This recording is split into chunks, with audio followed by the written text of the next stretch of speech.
Get ready, Humidor shop talk. Get ready, Humidor shop talk. Sports, Humidor shop talk. Cigars, Humidor shop talk. Get ready, Humidor shop talk. Get ready, Humidor shop talk.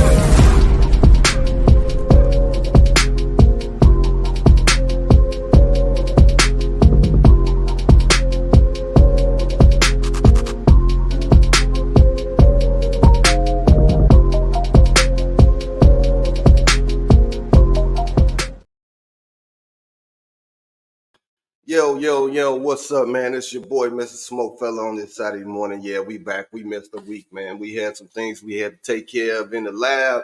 So, man, we back this week to give you that sport news like we do it in the cigar shops, man. We doing it raw and uncensored, baby. This is how we get down every day in the cigar shops, man. If you ain't never kicked it with the fellas, we talk sports. Yeah, we throw in some politics and some religion, all kind of stuff. But man, we always talking about the sports, and we gonna give it to you raw today, this morning, because we got a lot to talk about. So I'm gonna bring in my crew, and we gonna get it going.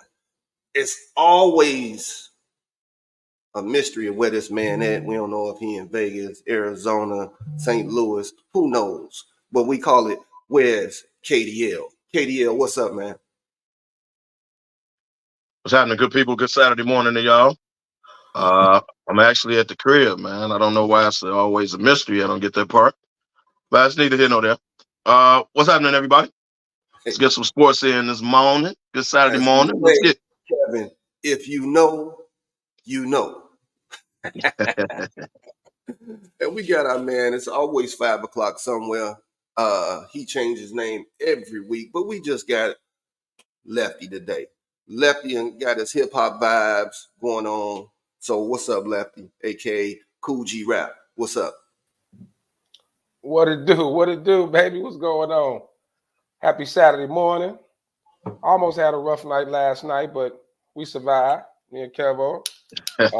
Birthday shout outs, man. Happy birthday, San, our Diva Leaf sister San. Happy birthday to my cuz, Larry Hott. Did your thing last night, man. Had a good time with you. Let's get it in, baby. And happy St. Patty's Day weekend, all my Black Irish out there. I'm a Notre Dame fan. I don't know if I'm really got black Irish, but I think somewhere along the line, somebody Irish in there. So happy St. Patty's Day to everybody. I'm pulling out the green today, so it's all good. Everybody pulling out green today? Okay. Yeah, man, you know. Any holiday that involves drinking, we there. That's that. Well, and dress for the park. Right. That's a very great understanding there, Lefty. So, man, like you said, St. Patty's Day, and you know what's always surrounded by St. Patty's Day when it comes to us in sports? It's called that thing March Madness.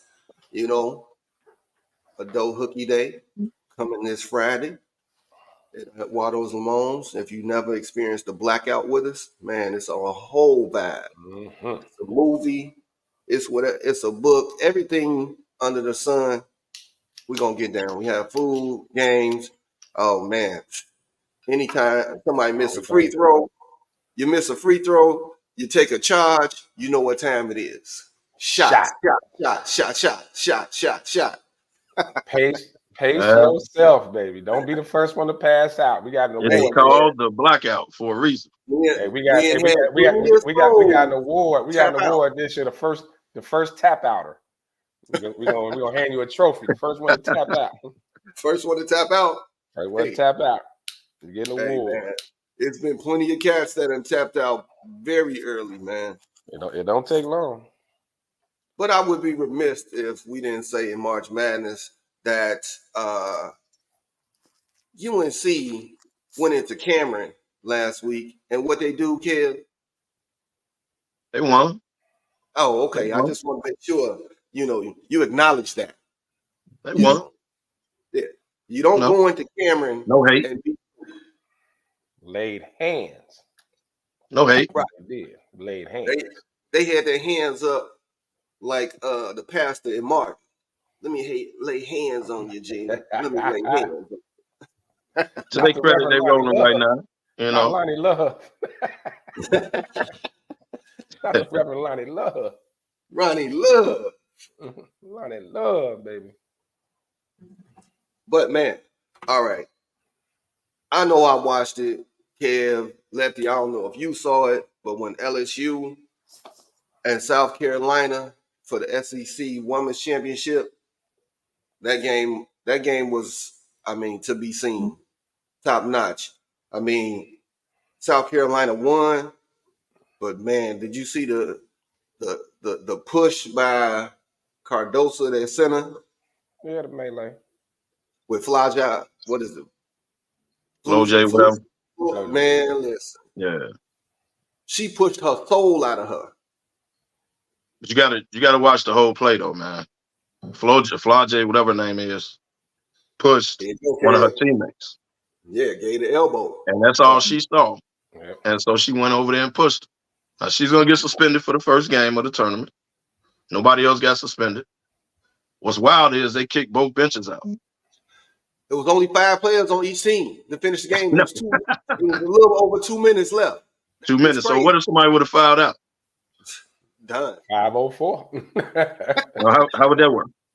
You act like you ain't did that in the park before, Kev. Come on, when you short a man. Yeah. My boy was running late. He come running across the field. Yeah. I know exactly how it goes. But if you watch the clips from the whole game, I'm not gonna say LSU dirty, but Angel Reese got caught pulling Cardoso's hair on the rebound. I mean, and Angel Reese, to me, she Kevin Garnett frame, but she be roughhousing them down there. And she be running off at the mouth. Yes, she does. She pop off a lot. Yeah. She pop off a lot. Yeah. Yes, she does. But you know what? If it's physical playing women's basketball, man, it's cool. Let's talk about the real issue after the game. Let's talk about how Don Staley Frame said, it up for him, man. Frame him up for him. huh? Frame it up for him, man. Frame it up. Let's talk about how Don Staley, right after the game, in shoe class, said, I apologize for basketball, apologize for us behaving this way. This is not how we get down. I take responsibility, or we take responsibility for our part. Right spur of the moment. Emotions high. She came right out with that. Now let's analyze Kim Mulkey at her press conference after the game. I wish they would have put Angel Reese. Not, we're sorry. We don't get down like this. We don't, right? She said, I wish you would have pushed Angel Reese. Huh? I'll just drop it. Just drop it. Thank you. Thank you. I wish you would have pushed Angel Reese. In other words, push on somebody your own size. Right. Cool. So you got one coach apologizing for the incident. This is not what women's basketball, right? This is not how we get down. We take responsibility for our part. And then you got another one saying, and you got to look at Kim Mulkey, man. She done did some wild stuff, and she done said some wild stuff over the years. Nobody ever holds her accountable. Nobody holds her accountable. Now watch this. What if Don Staley would have said, I wish she would have pushed my other player? What if Don Staley would have said that? Fact. What do you think the reaction would have been? They'd have came before. Came for. You know what I mean? Like you gotta watch certain stuff, man. And women's basketball came a long way. Hey, Lefty, they would have came for little Kenny Smith. Not little Kenny. Little Kenny. Little Kenny Smith, man. No, you know what, man? I was my fault. Little technical difficulties. LSU, man. I don't know what happened, but they didn't got real cocky and kind of like, they kind of want to have this bad girls image. A lot of trash talking, a lot of roughhouse, and you know what I mean. So, like they almost becoming a little unlikable. You know what I mean? No. They won the chip and went to their head. They won the chip. They are unlikable, bro. Yeah, they kind of like. Well, the coach ain't most popular either. Yeah, they didn't got a little too cocky. We What's got up, a first time. first timer. Thanks for tuning Trapper, in. Trapper. But Kev, I like the name. What's happening? Whoever that is, what's happening? Welcome. Kev, all of you take it back to how it all started, right? It was when Flage got stuck up at half court. Yes. And then she grabbed old girl's shorts because she was mad. You got mad because somebody D'd you up in half court. Called the law. Right. I mean, took your cookies. Facts. Not only did you grab her shorts, you then what up, somebody. Ty? Huh? That's Ty. Trapper keeper Ty. Oh, that's Ty. What up, Ty? You then push somebody, which caused Cardoso to come over there and push you. Right. All fair and love and war. And she pushed your soul out. Right. Hey, She didn't even see it coming. It was like Mortal Kombat. Hey, but that's what you're supposed to do as a teammate. Yeah, you know, I don't think it's enough of it in the NBA. When guys, I see it too much in the NBA these days when guys are just either do something rough or something totally unnecessary, and your teammates kind of just stand back or they just Rudy Gobert walk over that. Right, Rudy Gobert. What up, Will? Like, you know, where's the? You know, we came from that era. Like, hey, hold on. Right. You know what I'm saying? Like, especially like a star player, boy, anybody for that matter, man. You just don't. That's something you just don't allow as a team. Now the coach going in front of everybody, and then and the media gonna say the right thing. You know what I'm saying? But in the locker room, coach like, that's what I'm talking about. Y'all ride together. Togetherness. Yeah. Y'all ride together. Whole different thing in the locker room. It's a whole different thing in the locker room. Ain't no cameras and no mics. But if you watch the whole game, Angel Reese and Cardoso was going at it the whole game. Like a sneak elbow here, hair pulling, yeah, they was doing it the whole game. So it was even the announcers before that incident happened. The announcers were saying it's getting a little testy, it's getting a little physical, So it was leading up to that. Yep. Something happened. It definitely was. But it's Lefty. I give you credit this time. You right. They are becoming unlikable. They are. They're becoming very unlikable. Like it all started right after the championship. What Angel Reese right after the championship, before the championship, about the NIL money she making. Yeah, it just became real cocky with it. Now it's like, all right, relax. Yeah, like calm down. She was popping off after the game. Like we not scared of them. Most people scared of them. We ain't scared of them. Yeah. Look. I mean, hell, during the game with man. During the game with the Caitlin Clark, she all up in her face. Yeah. Man. Like, now Caitlin Clark do it, but she's never gotten in nobody's face and done it. You know what I'm saying? She's just a walk and do it. That's her little John Cena thing, whatever it is. But she talks too. She don't talk like Angel Reese, but watch her game. Yeah. She kind of she chirp. Yeah, But I mean, but I ain't got a problem with that. Who didn't chirp, especially in our day? Right. That's what I'm saying. I ain't got a problem with it. For real. I mean, we had heard some of the worst stuff in men's basketball, and that's even in the NBA. I mean, when we were playing, all kind of stuff was being said. But the classic goes, you look like a cancer patient, or your wife tastes like Cheerios. I mean, Mello KG. KG, man. You know what I'm saying? Mello and KG. Mello didn't even take a shower. Where they bust at? Mello didn't go to the locker room. He walked straight through the tunnel, baby. Yeah. Where he at? Where they bust at? House say cocky like Golden State. I don't know, House. I think they're a little worse. Only Draymond really pop off as Golden State, but like the whole team, LSU just I don't know, man. They just I ain't feeling. Yeah, once in a while when somebody blow out Golden State, Clay get to pointing at his fingers and all that. Right. Yeah. And he should be the last one saying anything. Exactly. But the Steph don't do that. Steph never does that. Mm-mm. No. And Steph really only talk trash when somebody come at him. Like what's dude on Houston? Okay, let me put you to sleep. Right. You'll get that. Yeah. Like we said, the chirping used to be between just two people. It wasn't no people. Yeah. Like whoever guarding you, y'all going at it like, yeah, I got you. You know what I'm saying? You getting down like that. Like Steph would go back at what's dude name on Houston? He played for Memphis. They'd be hitting LeBron and shit. What's his name? Brooks. Brooks, yeah. Yeah, Like, Dylan Brooks.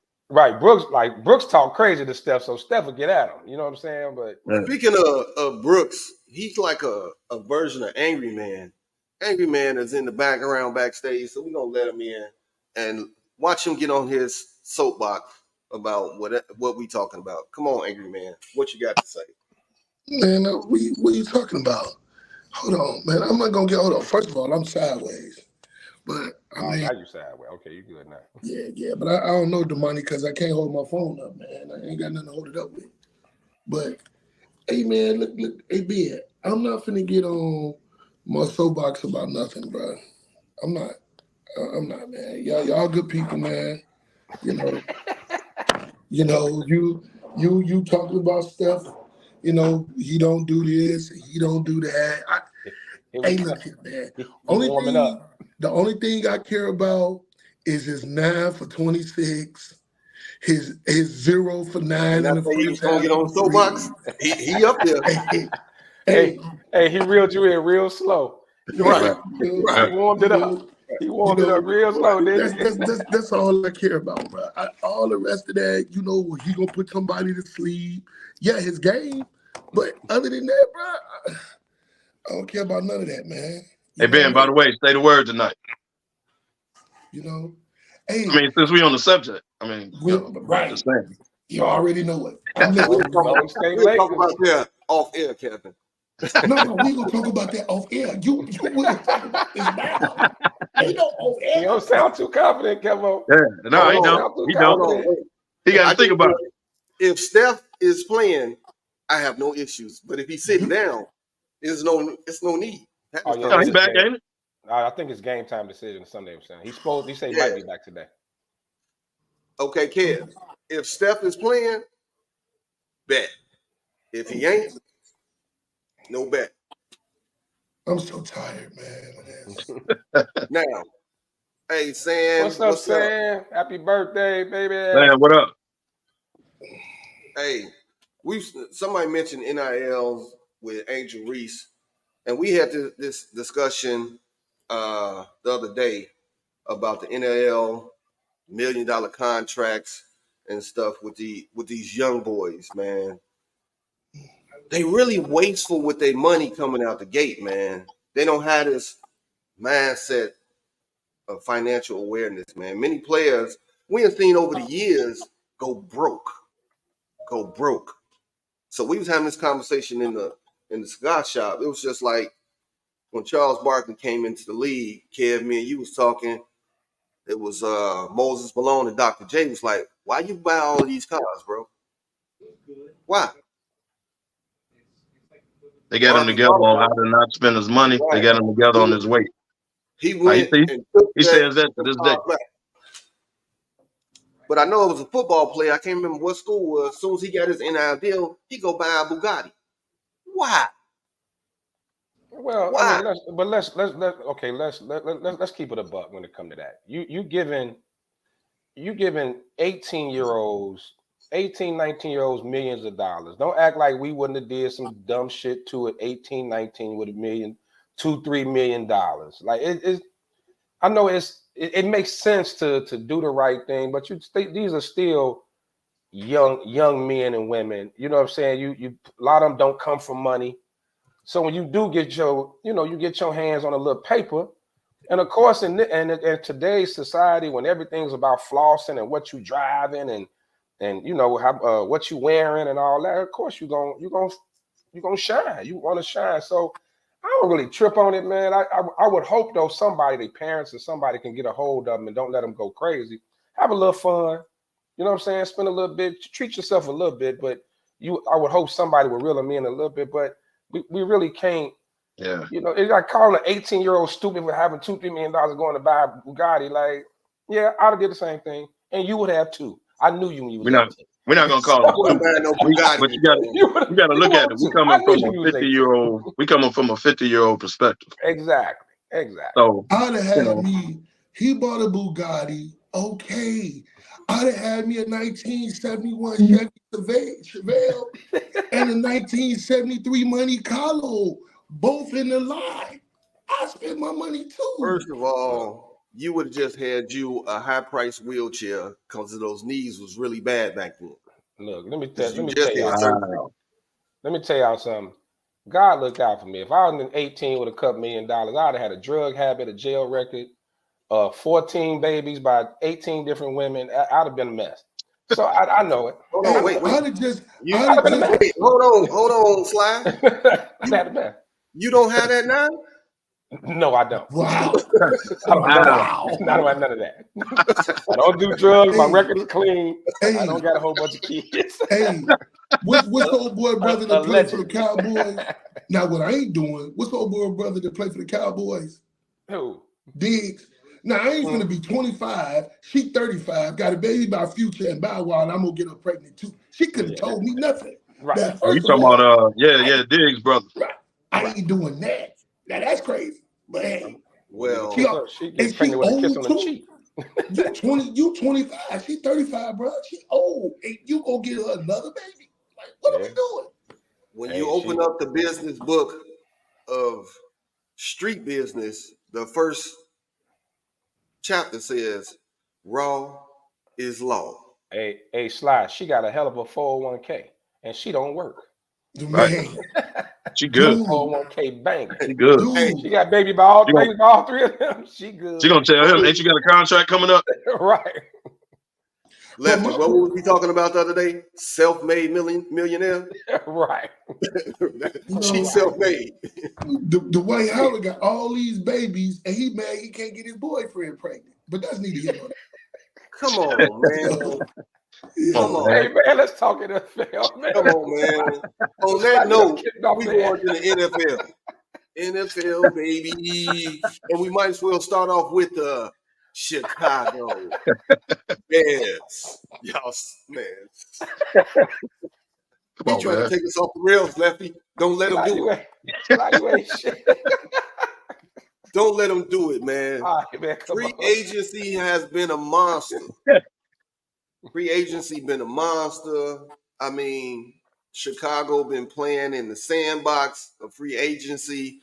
Isaac, I think Isaac. From the Love Boat? John. Yeah. You say Ivan? He said Isaac from the Love Boat. Isaac. Damn. What? But man, making the drinks? Come on, Kellerman. Slow down, Molly Curin. What's that all about? Isaac? Isaac. Wow. What is it close? Let me explain. I gotta explain, man. Hey, he watching the Love Boat. Come on, we Slap trying to take you off the rails. I just got a text from my man Isaac, and Isaac. they came across, so that's why. He over there watching a 24-hour Love Boat marathon on TV and got confused about where he was. He had the best mustache on TV back then. Facts. Those are facts. Come on, man. And the fro. And the fro, yeah. Come on, man. All right, man. well, let's go. All right. Let's get back on the track, man. That's you. I'm done, man. Y'all, you know what? I don't know why I got up here this morning. It's not like we did something wrong. Right. Man, I don't got a fro or mustache. Right. And I'm light skinned. Hey, bro, right. And I'm light skinned. Oh, for 3, Ben. Come on, huh? Hey, man. Y'all, I lost my whole train of thought, man.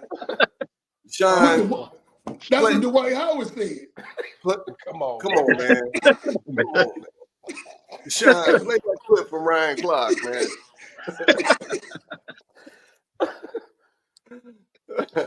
You don't want to put Caleb Williams in that situation, and that's why it just doesn't make sense to hang on. Why do you look so confused, RC? I don't know why everybody can't see the big elephant. What's the elephant? What if they ain't gonna draft Caleb Williams at all? What does that mean? Haven't we been talking about the evaluation process? The draft didn't happen. I don't know that Caleb Williams has signed a contract. Has anybody called Caleb Williams and say, hey, Caleb Williams, the Chicago Bears are drafting you #1 overall. Are you ready to come to Chicago? Do you want us to take you to see the bean? Nobody ever said that. The bean. Nobody. He is not listening to Drake singing songs about being in Chicago because the chick left him. What if Justin Fields is going to be the only first-round quarterback in the room? What if Justin Fields is going to be the starter and they aren't going to draft the quarterback and they're going to trade away the #1 pick? Why can't that happen? Why are we so shocked? Maybe Justin ain't been traded because they don't want to trade him. Is that possible? Is that That's very possible. All right, Sly, you've been an advocate of this, man. You have switched gears. Now you in turncoat because you was like he gone, but now you want to switch gears. So I'll let you come on first, and let's talk about what Ryan Clark was saying. First of all, I haven't switched gears. Ryan Clark do got a point. He's more of your point than Sean's point. But my point is they might keep them both, then trade them. My whole thing, everybody act like this ain't precedent. Because if I remember, Jalen Hurts was there when what's-the-name was still playing. He was there. They drafted Jalen, and my man was still the quarterback of the Eagles. I remember the guy, my man in Kansas City, he got drafted. You know what I'm saying? None of them were #1. You know, but my whole thing is though, man, they gonna pick Caleb. Justin now, his avenue is obviously Mike Tomlin want him, so he's going there.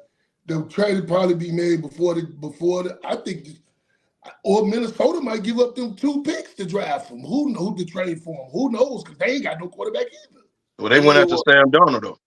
If he getting traded, it ain't gonna be within the division, man. Stop it. Yeah, they wouldn't trade him to Minnesota. I can't see them doing that. Look, man. Why? You don't want him? What difference do it make? You don't trade him into the division, though. You want. You don't want him. Apparently, you don't think he can do nothing for you. So why you scared of? Keep your division opponents down. Like Minnesota's going full rebuild. Keep them in the dumps because that's. No, I agree with that. They're going full rebuild. They're going to eventually have to trade Jefferson. But that's neither here nor there. If Minnesota tell Justin Jefferson they even think about going full rebuild, he will be asking for a trade tonight. Well, the signing of Sam Darnold should have made him ask for a trade that day. How about that? Yeah, he will. But the reason I think, look, the reason this is probably one of the biggest stories in sports, maybe in NFL draft history. We ain't never had this much, especially in Chicago media. You guys look at unprecedented territory, man. Like a team that's 7-win team, a team that's trending up has the #1 overall pick. Typically, when a team has a #1 overall pick, they in full rebuild. They sucked the year before. They were a 2-3 win team. They don't have a quarterback. They need everything. So this is just uncharted territory, man, for everybody. So that's why it's this mystery. And I think Poles is doing it right. Everybody's guessing. Hell, I'm week to week. I don't know, man. Every move they make, oh, that's a sign that they taking Caleb. Oh, that's a sign that they trading the pick. That's a sign this. And then he go do something else. Up until the Keenan Allen trade, it was like I thought Caleb was a lock. Now I just don't know. You know, and Ryan Clark is right. The media has put it out there that the Bears are taking Caleb Williams. Nobody in the Bears organization has said it. Everybody, even the Chicago local media, is saying the same thing. Caleb. They taking Caleb. Oh, what's Justin's next move? The Bears ain't said nothing. So Ryan Clark it was a great point. To the Bears, to the credit of the Bears, technically they have not said nothing. Mm-hmm. Got that? So we technically don't know. That's why it's all this media hype. Got it. But you can look at it both ways. I'm not saying Ryan Clark does not have a point. That could very well happen. I don't see where you draft Caleb Williams and keep Justin. I don't like that either. Can't do that. Because that's the same thing Kenny Pickett said. Well, if you're gonna bring another person in, get me out of here. Justin should immediately demand a trade if they draft Caleb Williams. Kenny Pickett got a lot of nerve when he has done absolutely nothing. I'm just saying, but when he was there and he got drafted by Tomlin, and Tomlin should have never drafted him anyway. He hasn't done anything, which is why they didn't want him. But his point is, well, if you're going to bring somebody in and basically telling me he's the starter and I'm your starter now, get me out of here. Justin should be in the same predicament. They never said Russell Wilson was a starter. Dude, #1. Well, I know my days is numbered. Get me out of here. Pick it, though. They never said Wilson was a starter. They were going to compete. Right. Yeah, okay. They was going to compete. What comparison did I give you the other day, Lefty? Thomas Jones and Cedric Benson in the running back room. Fist fights Well, Come yeah, on, man. because You But they divided by drafted Vincent. Thomas Jones was the starter. Same thing. and So his days was numbered. everyone liked Thomas Jones the same way. Justin Fields is likable. Everyone, they love him. Yeah, in his the locker teammates room. love him. His teammates love him. So bringing in Caleb, that would cause that would be too much. Right. So wait a That's why minute, you Pickett. cannot draft him and keep Justin Fields. Yeah, you can't. So Pickett, you got mad about competing, but now you will never see the starting job with Jalen there. So Oh, facts. John Paul, what's up, man? No. What was the No. fact? John You're Paul. absolutely right. They did exactly right. They sent his ass to backup land when he could have stayed where he wasn't been a backup. If he wasn't, Exactly. at least he had a shot. Like you said, he ain't got a shot in hell in Philly. No. You instantly number 2, instantly. And Jalen Young, so it ain't like he on his way out. Right. He might keep it moving too, though. But look, overall, so I mean, I don't know, man. Like I said, I don't know where week to week. I don't know every move he makes now. I guess the Keenan Allen thing now points more towards. It looks like because that's the second pick they didn't trade it. They traded for Ryan Bates, a 5th round, and then a 4th round, which we argued. We had a big argument in the shop last night. Literally, we were yelling and screaming. It was a huge debate in the shop last night.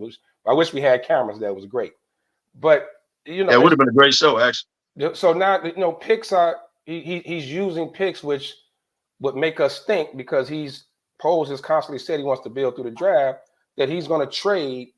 He's going to trade that one and get more picks. I'm pretty sure he's going to trade 9. I'm pretty sure he's going to trade 9. The hope is one of those. The hope is some of those quarterbacks drop. He's going to trade 9. The free agents that have brought in on paper, this is a win now. We not waiting 2 or 3 years. You got Swift. I mean, come on. You might say, oh, he get hurt a lot. Last year he was a dog. So I want to hear, oh, he was getting hurt. Come on, look at this. Look at this. Hey, Michelle, what up, girl? They didn't make some moves. They didn't make some moves. You got a starter right here in Coleman Shelton. A starter. I think him and Bates gonna compete for that. I think him and Bates compete. I'm sure, but somebody got to win out. But remember, they gave up a pick for Bates, and Poles really loves Bates. He tried to sign him before. So, yeah, these are moves that make you think to win. Now, I like the fact he's bringing in depth on the offensive line. I don't think any of these guys gonna come in and just knock one of the starters out, but you do need depth. Tevin Jenkins due to miss at least 4 or 5 games every year. He due to miss a game, and so. I mean, so I got a question. The moves make sense. So let's say you bring Justin back, you don't trade him, right? When do you pick up his option? Next year? No, you got. When is it time to pay him? May something. I think this year. Well, this year. So they got to pick up his option this year. You can pick up the option this year, right? Okay. So when you got to pay him? May something. Sean, you correct me if I'm wrong. Don't they had to like May something to pick up his 5th-year option? It's May. It's May. May. Okay, that's what I thought. It's May. So when do you have to pay him? If they don't pick up his option, then after this year. This is last year. Correct. So actually, if they pick it up, it'll be 23. It'll be around 23, 24 mil in 2025. All right. And at that after 2025, he's a free agent. So starting in 2025 is when he's going to get paid. But he's only getting 23. If they pick it up, he's only getting 23, 24 million.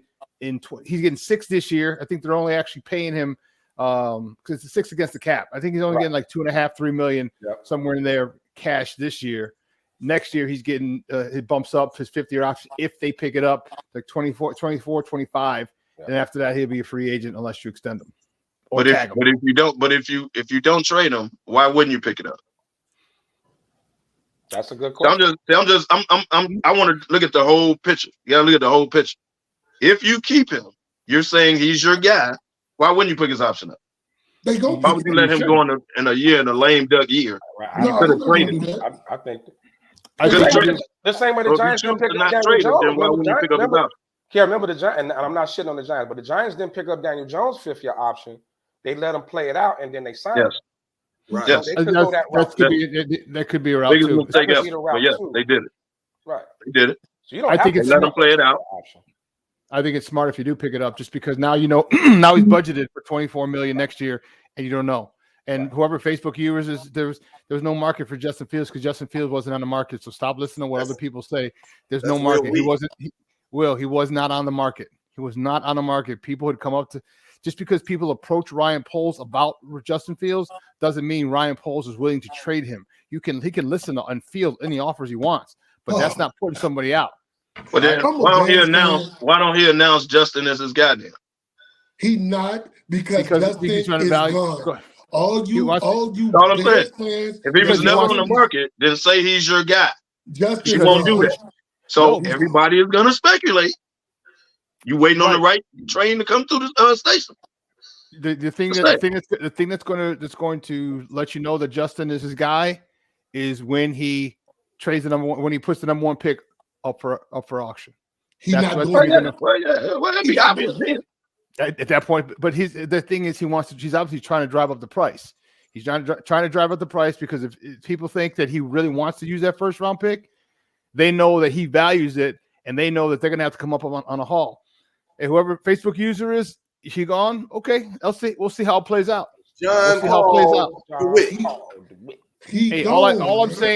All I'm saying is when he's not gone and people are upset, there's a big support group for all you people who want Caleb. Well, here's the thing. You're not. I don't care. I don't want. That ain't me. I'm not saying that. The problem is you're not going to get that haul from Washington, right? Because they said Washington's not going to give you what Carolina gave you because Carolina went from 9-1. Right. Like, they sitting there Washington's not going to give you all that to move up one slot. I don't think they're that desperate. Like they'll probably give you 2 first rounders and something, second round or whatever, but you aren't going to get that. I mean, if it's a cat and mouse game he playing, he doing a hell of a job because we speculate and it's talked about every day on every platform. No one knows. Give me one reason why. I've said this 1,001 times that Ryan Poles would keep Justin Fields. I don't know. I can't. I look at it like this. I think we all making it about Justin, and I think they know what they have in Justin Fields. They know the quarterback he is.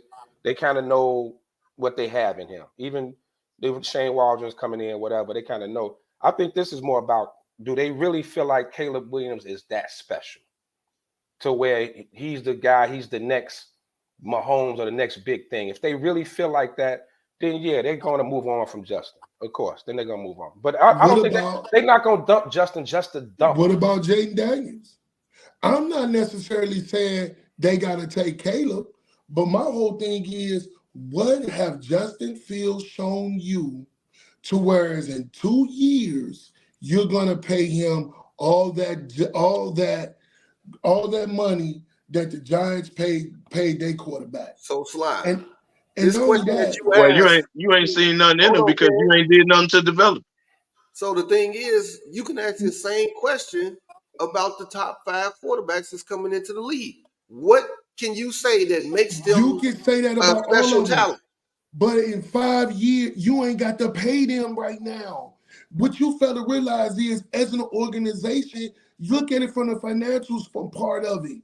You got to pay Daniel Jones. He $47 million on your cap. And last year on the books. But they can get off that cap. Right. Last year off the books. But if you I get you on that. If you go with that young quarterback, it could set you back 3 years. And look at this roster. Why? You putting weapons around him? Why? Why? Why is it guaranteed that the young quarterback can set you back? But you a keeper, dude, who you ain't never developed and did nothing for. And like you said, I didn't say it's not a guarantee, but I'm saying you run the risk. What if he is a flop, a bust at number 1? What if he's not? Back 3 years. Okay. What if he's not? But what if he ain't? It's a what if. That's just like you play the lottery. What if I win? It's a what if on all quarterbacks, every draft, bro. Kevin, they all hit and miss. Kevin, I'm not saying it's a guarantee one way or another. But how come it's automatically going to set you back? Why? Either way it go. If the what if don't pan out, then everybody in the Bears gone. They gone. What if you don't draft him and he pans out in Washington? And now 2 years in a row, you done skipped on Caleb, you skipped on Stroud. Anomaly. It don't happen all the time. But I'm saying, for the record, it's One going to look analyst like said it you best. passed on 2 quarterbacks that you could have had. That's how it's going to come off, One regardless if analyst, it's right or wrong. one analyst That's how said it's it going to come off. best. One analyst said it best. If he keep Justin Fields and he trade the number 1 pick 2 years in a row, one thing that we do know about Ryan Poles, he'll never sit in another GM seat again. That is true. He'll be a scout forever. And like you said, Ben, that point right there is a risk. That is true. That's a risk too. Again, So, if Caleb now- go to Washington and pan out like Stroud did, now you done That is passed true. on two. Like it's gonna come off that way, dog. It just is. Now you got to go ahead and what if it again?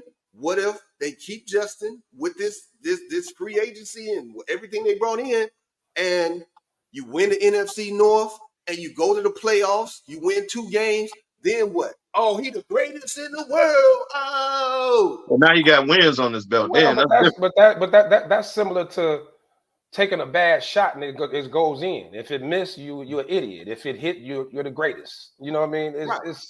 It's that's it. So it's a chance you got to take. I mean, he really got either way. Like I said, I believe he's going to. If he really feel like Caleb Williams is special, and Chicago Bears fans, really feel like I do not want my team to shoot they wad in their pocket for what if he gonna be good. If he hasn't shown you he's the man now, move on. Period. Well, That's he as hasn't simple as shown you that. he's the man because you ain't did nothing to help him. first of all, with this current roster that we have right now on paper, don't matter whatever quarterback go there. If you can't succeed with this roster, it don't make it. Who cares then? Well, first of all, one of the quarterbacks. Well, first of all, number 31 guy, he can't get hurt like he has been every other year except last year. So stop. And neither can Swift. So stop. But you got to understand, it's football, man. You take a pounding, so people get hurt. You can't go through no team in the NFL and say, "Oh, this star never got hurt. This player never got hurt that was getting paid." But it matters, right? For the team to succeed is not to get hurt. If they don't get hurt, the Bears won't be what you project them to be, right? That's just the bottom line. So what? You what you saying don't make no sense. Well, I think the way it's being built, you're right. It should any capable NFL quarterback should be able to do something with this roster, with the guys on the roster, whether it's a rookie or Justin. Either way. And they picked up another tight end. I don't understand that because you had Komet, but they picked up another tight end. Shane Walton runs a tight end. Right. Let me ask you a question.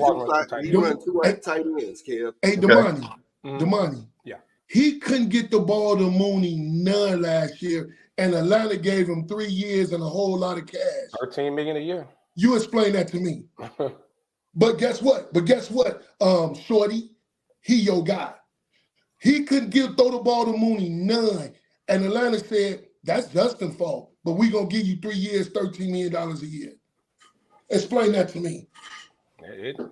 12. Oh, I'm sorry. Hold on. Million, I want him to talk, the host. Explain that to me. Explain that, host. Since you're the host, explain that. I'm listening. So are you trying to put all of Mooney's not getting the ball on Justin? That's what I'm trying to understand. Is he the quarterback? You putting it all on him. How about he didn't run his routes and he gave up on many routes? So stop that, Sean. Get in this and help me out on this. Hey, Ben, what if he was open and Justin was too busy holding the ball? Come on, man. They gave him $13 million because he lazy? So he lazy? That means they right, huh? That means Atlanta is right because they put up the tag, right? Just because they saw something they like. That means he's the GOAT. So they gave him $13 million because they didn't see no film. Atlanta ran no film on him. He lazy.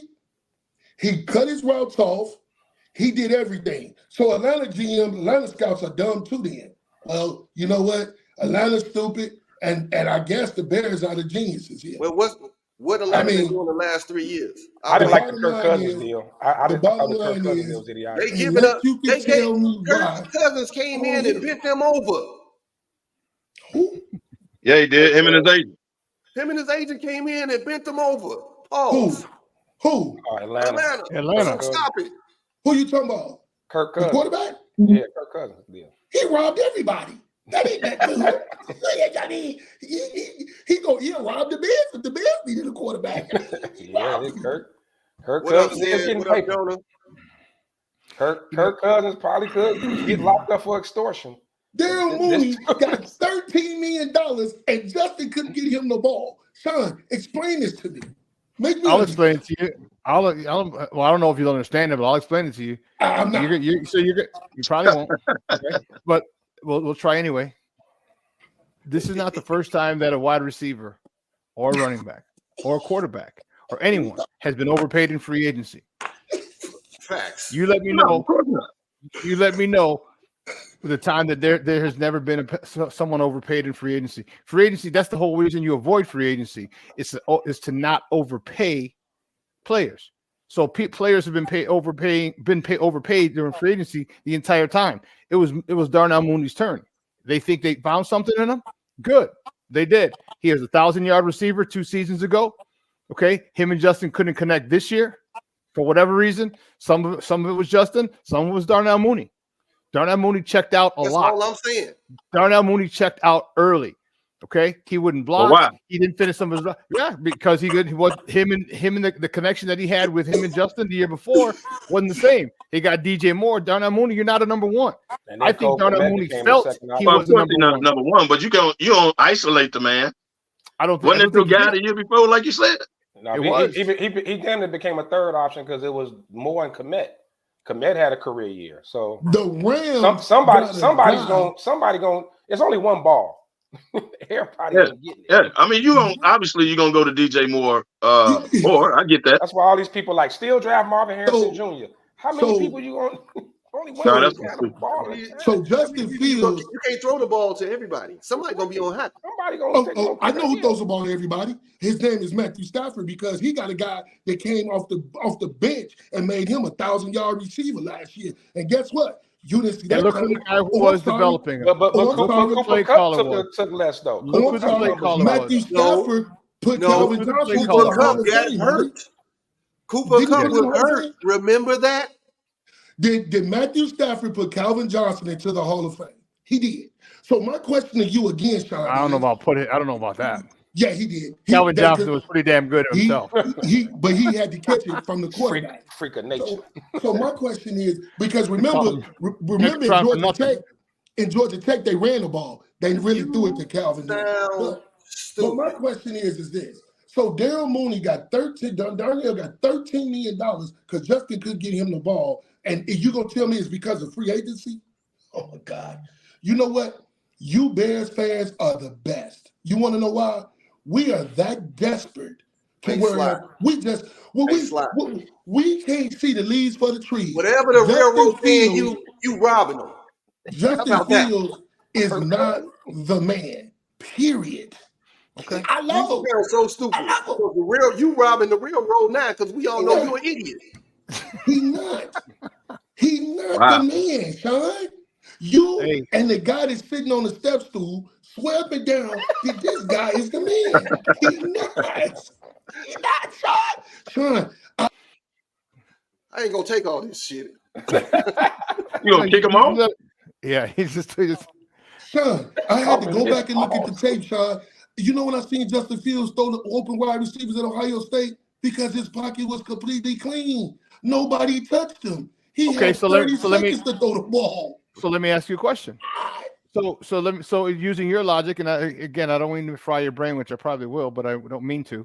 Well, so you're saying that he needs a good offensive line, right? He needs a great offensive line. He needs a quarterback coach and an offensive coordinator to develop him. Why y'all keep missing the real point here? That's why teams ain't coming after. It's a real point. It's simple, Sly. So you're saying he had a good offensive line, so he needs a good offensive line to help. Yes, what did Ryan Poles just do? He got a starting center, which was the biggest issue. He got a starting line. He got depth in the offensive line. So now he helped the offensive line. So then everyone talks about. I don't think you said it, but you're saying he had great wide receivers. Are you going to say he had really good or great wide receivers at Ohio State? Oh yeah, Olave and of course he did. Yes. So he had great wide receivers. So now what did he do? So what did Ryan Poles do? He went and got Keenan Allen. and he's probably gonna draft Marvin Harrison Jr. or Romeo Dunze or something like that when he trades back. So now he has. Why do you need all the wide receivers, Sean? What do you mean? Does the whole you got DJ Moore and Keenan Allen right now? Let's say healthy. Why would you then go out and get one of those wide receivers? Why? Because here's why. Keenan Allen's 32 years old. Cool. Okay, let's say he pulls the AD. Let's say he pulls the AD like AD is doing this year and he's playing it out. Everybody thought he was going to be hurt. He plays it out. When are you going to put in Marvin Harrison?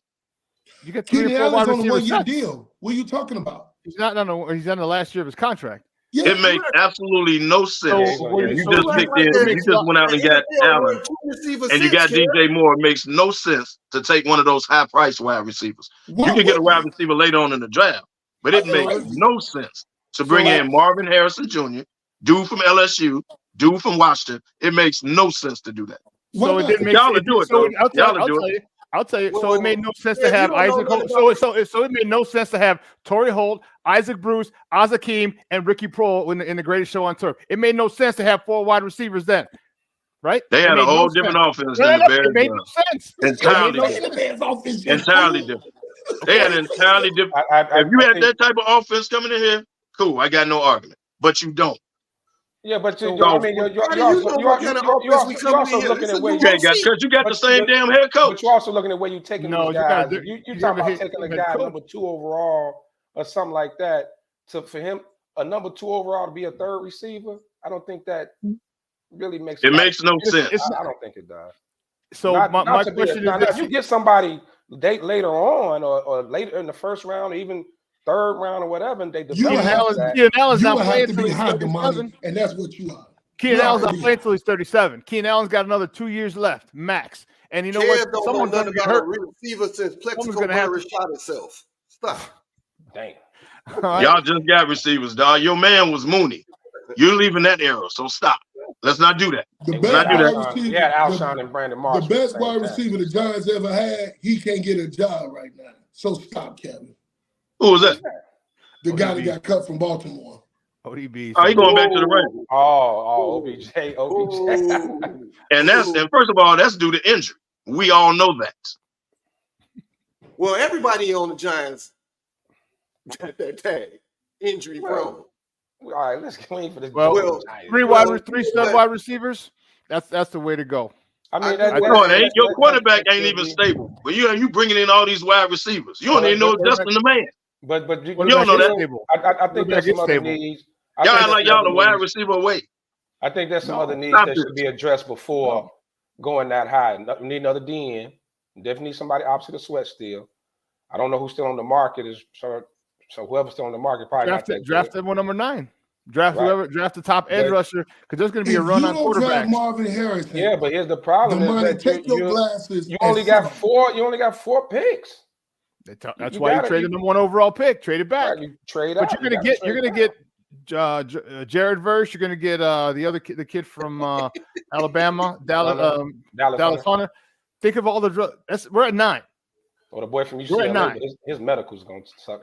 Or if you trade back twice from 1 to 2 and 2 to 5, 6, 7, wherever, you're going to be in 5, 6, 7 range. You can get one of those guys. You can go get a mid-priced, I don't know, DN to hold the line until this guy develops and takes over and rotate. There's a lot you can do. But the thing is with the 3 wide receivers, man, there's so many different packages you can run. And as far as this quarterback thing, I truly believe. Listen, there's so many things. Justin would have been gone already. If Justin wasn't your guy, if they wanted to move on from Justin, he'd have been gone already. He'd have been gone a long time ago. How you figure that? Your guy. I'll tell you how. All right, he's not your guy. You didn't draft him. All right, there were. I agree with that. I've been saying that from day one. But go ahead. There were a lot of people who have come up to him. A lot of people who came up to Ryan Poles admitted at the combine. There are people who came to him. If he's not your guy, you get rid of him. If you're getting Caleb Williams, whatever it takes, you're going to take a bag of footballs for him because you need to get that locker room clean. You need to get that thing clean from Justin Fields. Exactly. Okay. Why did he? First of all, if Justin Fields was the problem, why did they fire the entire offensive staff? You could have just fired because the coach should have went with him. The entire offensive staff got fired as scapegoats. That's I can answer that question for you. The coach should have walked right out with him.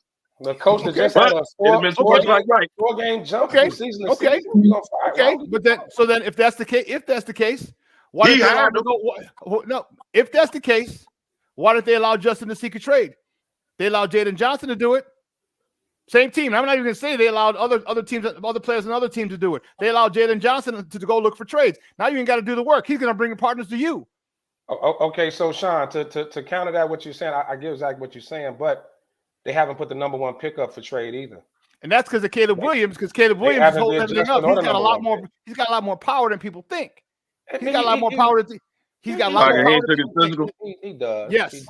But remember, he said he wasn't doing it. He didn't do it at the combine. He like, all y'all ain't drafting me. Why would I give y'all all my medical records? Because he doesn't know who has the ability to draft them. He doesn't know.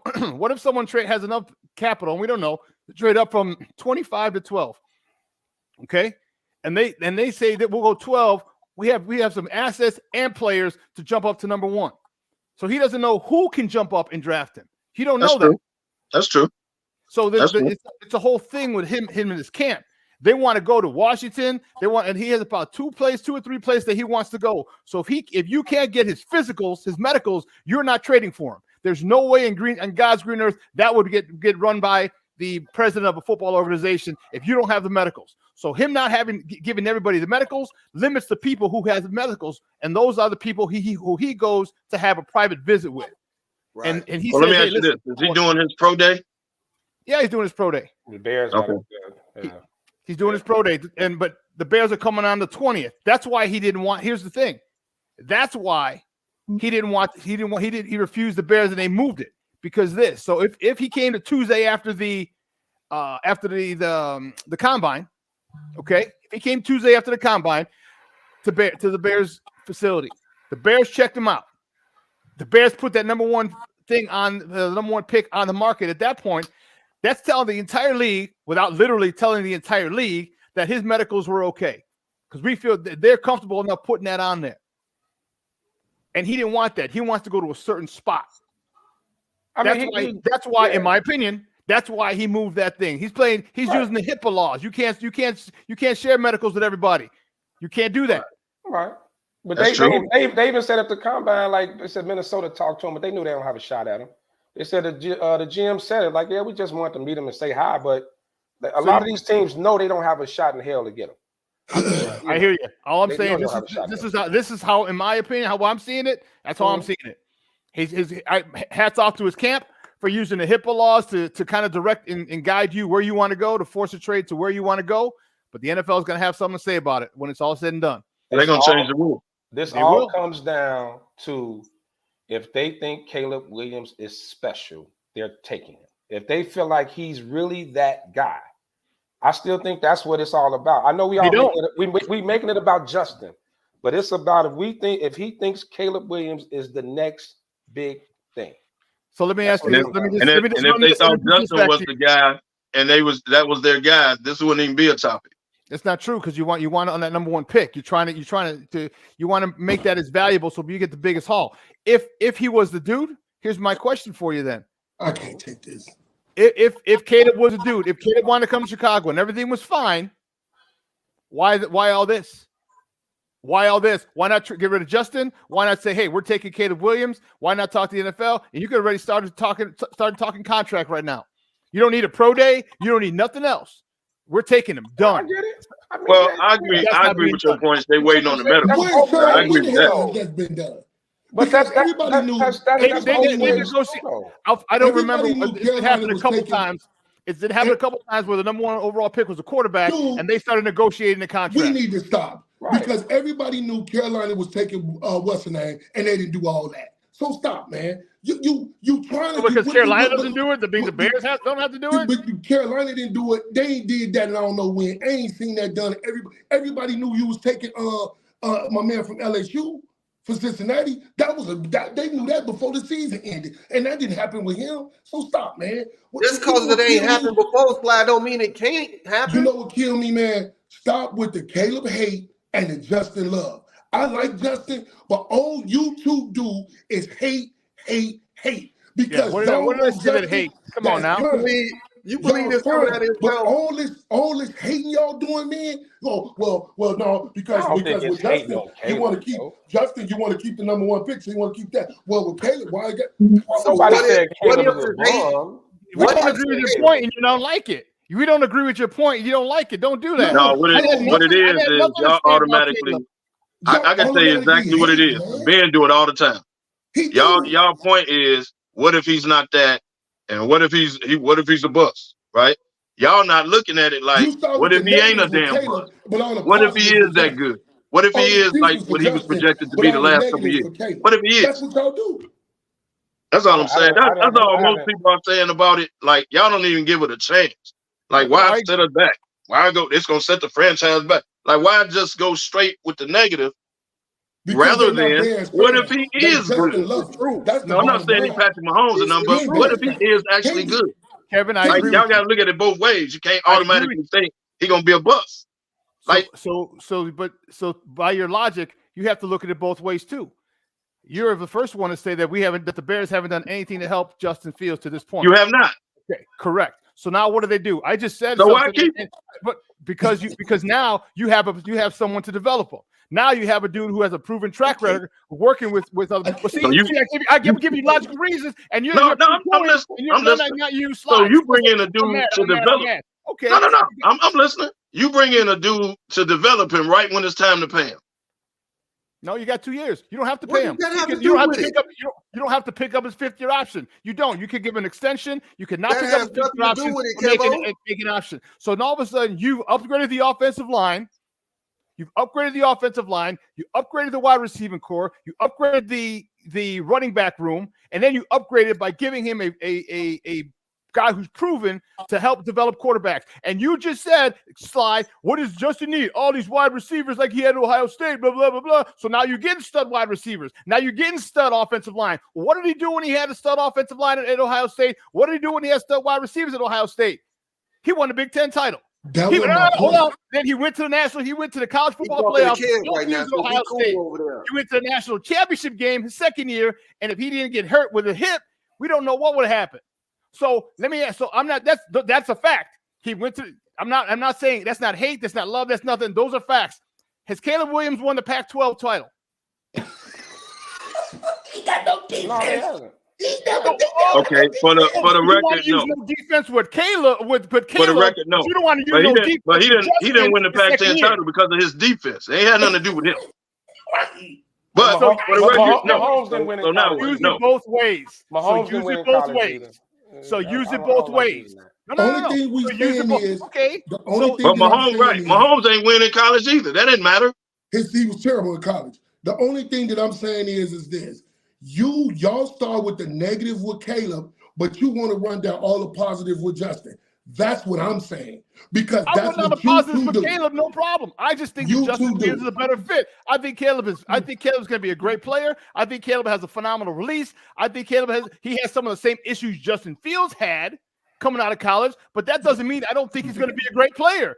That doesn't mean I don't think. I think he can be a great player. I think Justin's the right guy for this team. Just because you have traits and you're good doesn't mean you're a right fit. It doesn't mean you're the right fit. Okay, so you mean to tell me a running back like Derrick Henry would be the guy in the run and shoot? You mean to tell me something like that? Like, no, you need a little smaller. Come on, man. It's about fit. It's not Justin just about hasn't talent. showed you nothing about he can fit. So what makes Justin the right fit? Don't make him the right fit. You ain't did nothing for him. But what makes him the right fit? I think for Kevin Sly is this. We have fallen in love with the flash plays. We have. Justin has issues. Them too. Justin does have issues as no one denied that. Yes, he does. No one denied that. And everybody know he got potential and all that. Right, it ain't no hate on the man. Athletically, he's a freak of nature athletic. He's fast. He could throw and all that, but either the clock isn't. He does miss open receivers. He does hold the ball too long. He does have issues. And what we have done, and I get where Sly's coming from, because we have blamed everybody but Justin. We blame Getsy, we blame the line, we blame the receivers, we blame everybody, It can't be everybody's fault. Justin does have issues. The Packers came Damani. out. The Packers linebacker came out and said, "What's your game plan for Justin Fields? Make him play quarterback." That's an insult. That's the biggest insult you can give. If make him play quarterback, take the run away from him, and make him be a quarterback, he gonna give it up to us. They all said it. So Justin does have issues. I don't think Justin is the next Tom Brady or nothing like that. But I don't think he's a bum either. But if Caleb Williams is special, like 90% of the NFL is saying, this dude is, these professional scouts, everyone is saying this dude is it. You can't fall in love with Justin because his personality, and he can run a 40-yard play here and there. You can't fall in love. You got to take the quarterback that's going to make your franchise, or put them on a run like KC or the Patriots. That's what you're looking for. You aren't looking for everyone happy. Great play, Justin. Great play. And it doesn't. Colin Cowherd, I got on his ass about what he said, but then he backed it up with some great numbers. You know what Justin's fourth quarter QBR is equivalent to? Zach Wilson. Terrible. Zach Wilson. That's terrible. I was done with him when he took the sack against Detroit and he fumbled that ball. We were done. And the one where that was the good decision. So the one where he didn't see the guy come, he got that tackle got beat. Darnell Wright blew that. Don't matter. Darnell Wright got beat. It don't matter. Come on.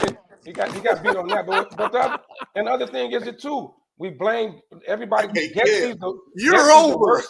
Getsy's the worst OC. Leaving to Chicago, Getsy was the worst OC ever. Getsy got another job as offensive coordinator. Immediately. No, he didn't know. He had 3 different interviews. It was a third interview. It's not like he ended the first one. It's not like he was. But the fact that they were interviewing him, Sean, if he was that bad, who would want him as their OC?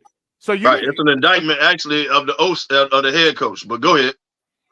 Like who would want him as? And I said during the season, Getsy calls plays like he doesn't trust Justin.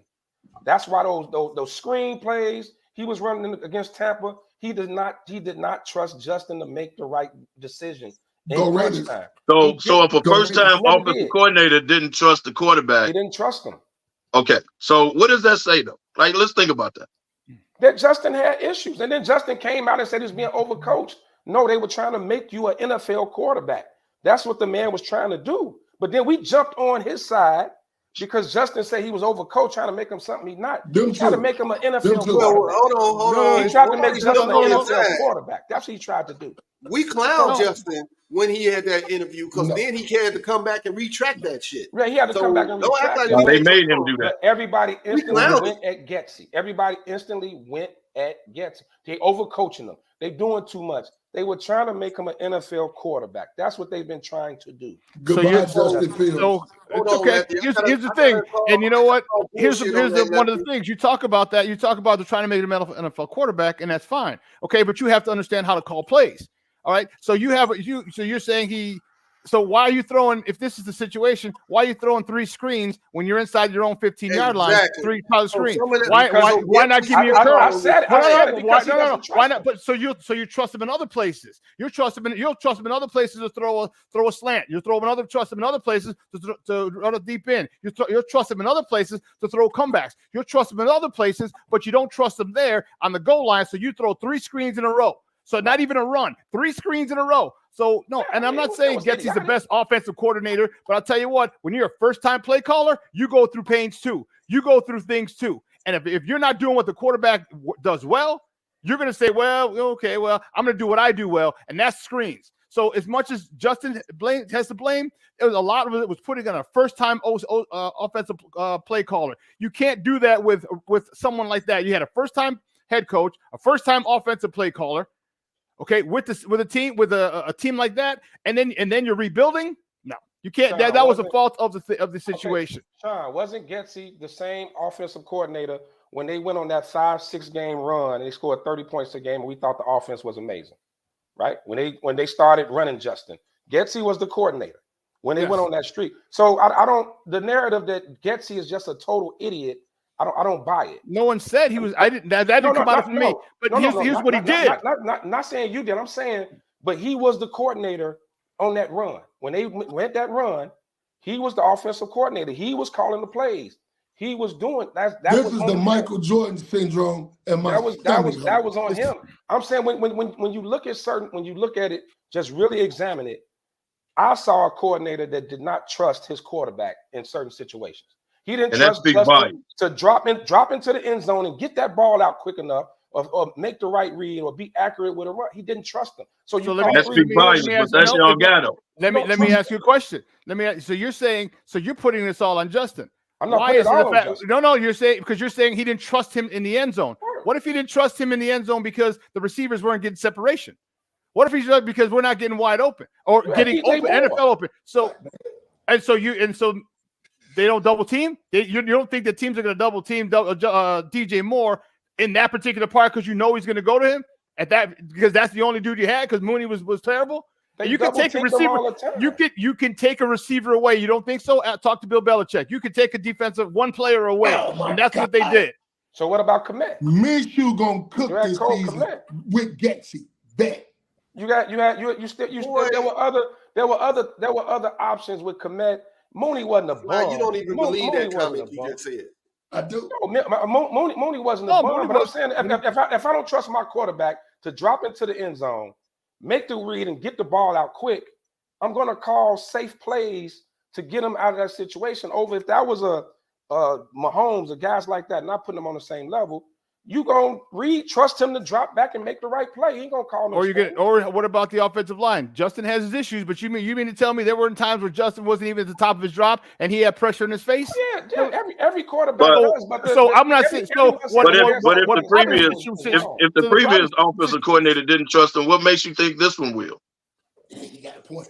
Because if you don't have an offensive line to work on it, all right. I just mentioned the fact that you had. So it was the offensive line's fault. Some of it, not all of it. I've never, I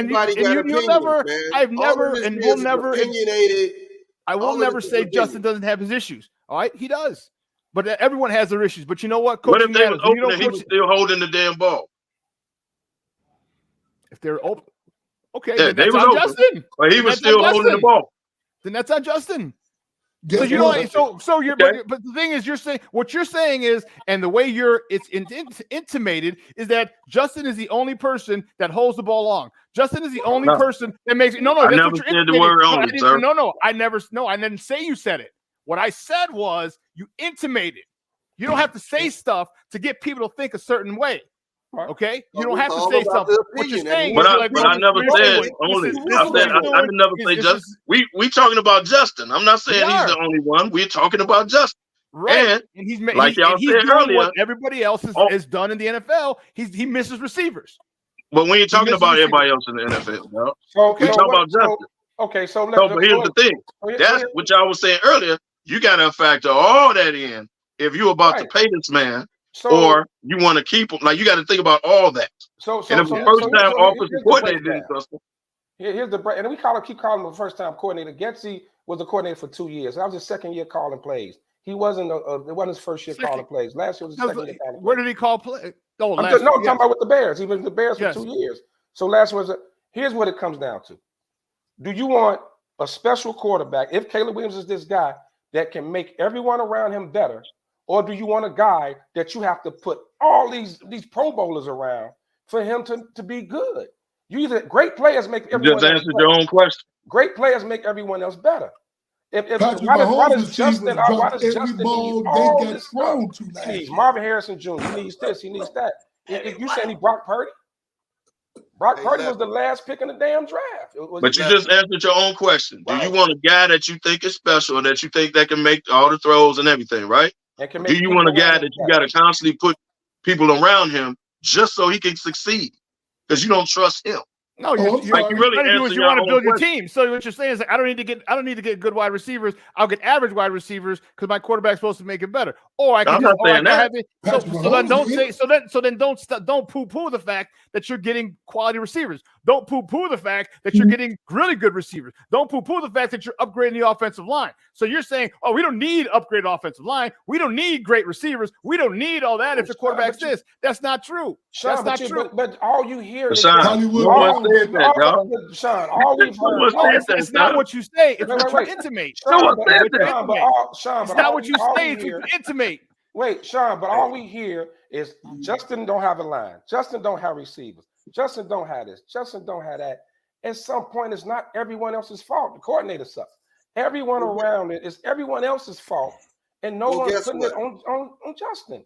Justin got to take some of this heat. So let me again. I'm never. You act like I'm saying Justin wasn't the problem. Right, you act like I'm saying that Justin doesn't have flaws. What I'm saying is, you tell me what Justin's supposed to do. Okay, when your defense is giving up 33 points a game, what are you supposed to do when you're? No, go ahead. He did his job. Then he did his job. No, boy, no. But people are going to say he's 10-28. Okay, well, listen, you had a 14-game losing streak. In that 14-game losing streak, no, it is a fact. But here's another simple fact that defense gave up 33 points a game. And here's another simple fact, since we want to throw facts around. If a team scores 27 points or more, the only quarterback who has a winning record, and we'll name all of it even goes back to Tom Brady and Joe Montana and Brett Favre. The only quarterback who has a winning record is Patrick Mahomes. So you wanted Justin Fields with his defense giving up 33 points a game. And mind you, in that stretch, we averaged 30 points a game, 5 games in a row, and we're 1-5. So you want him to come back. So you averaged 30, but you gave up 30. You gave up 33. That's terrible. They gave up 33 points a game. You gave up 33. Yes, Justin. That wasn't Justin's fault. So it's not Justin's fault. So we're averaging 30.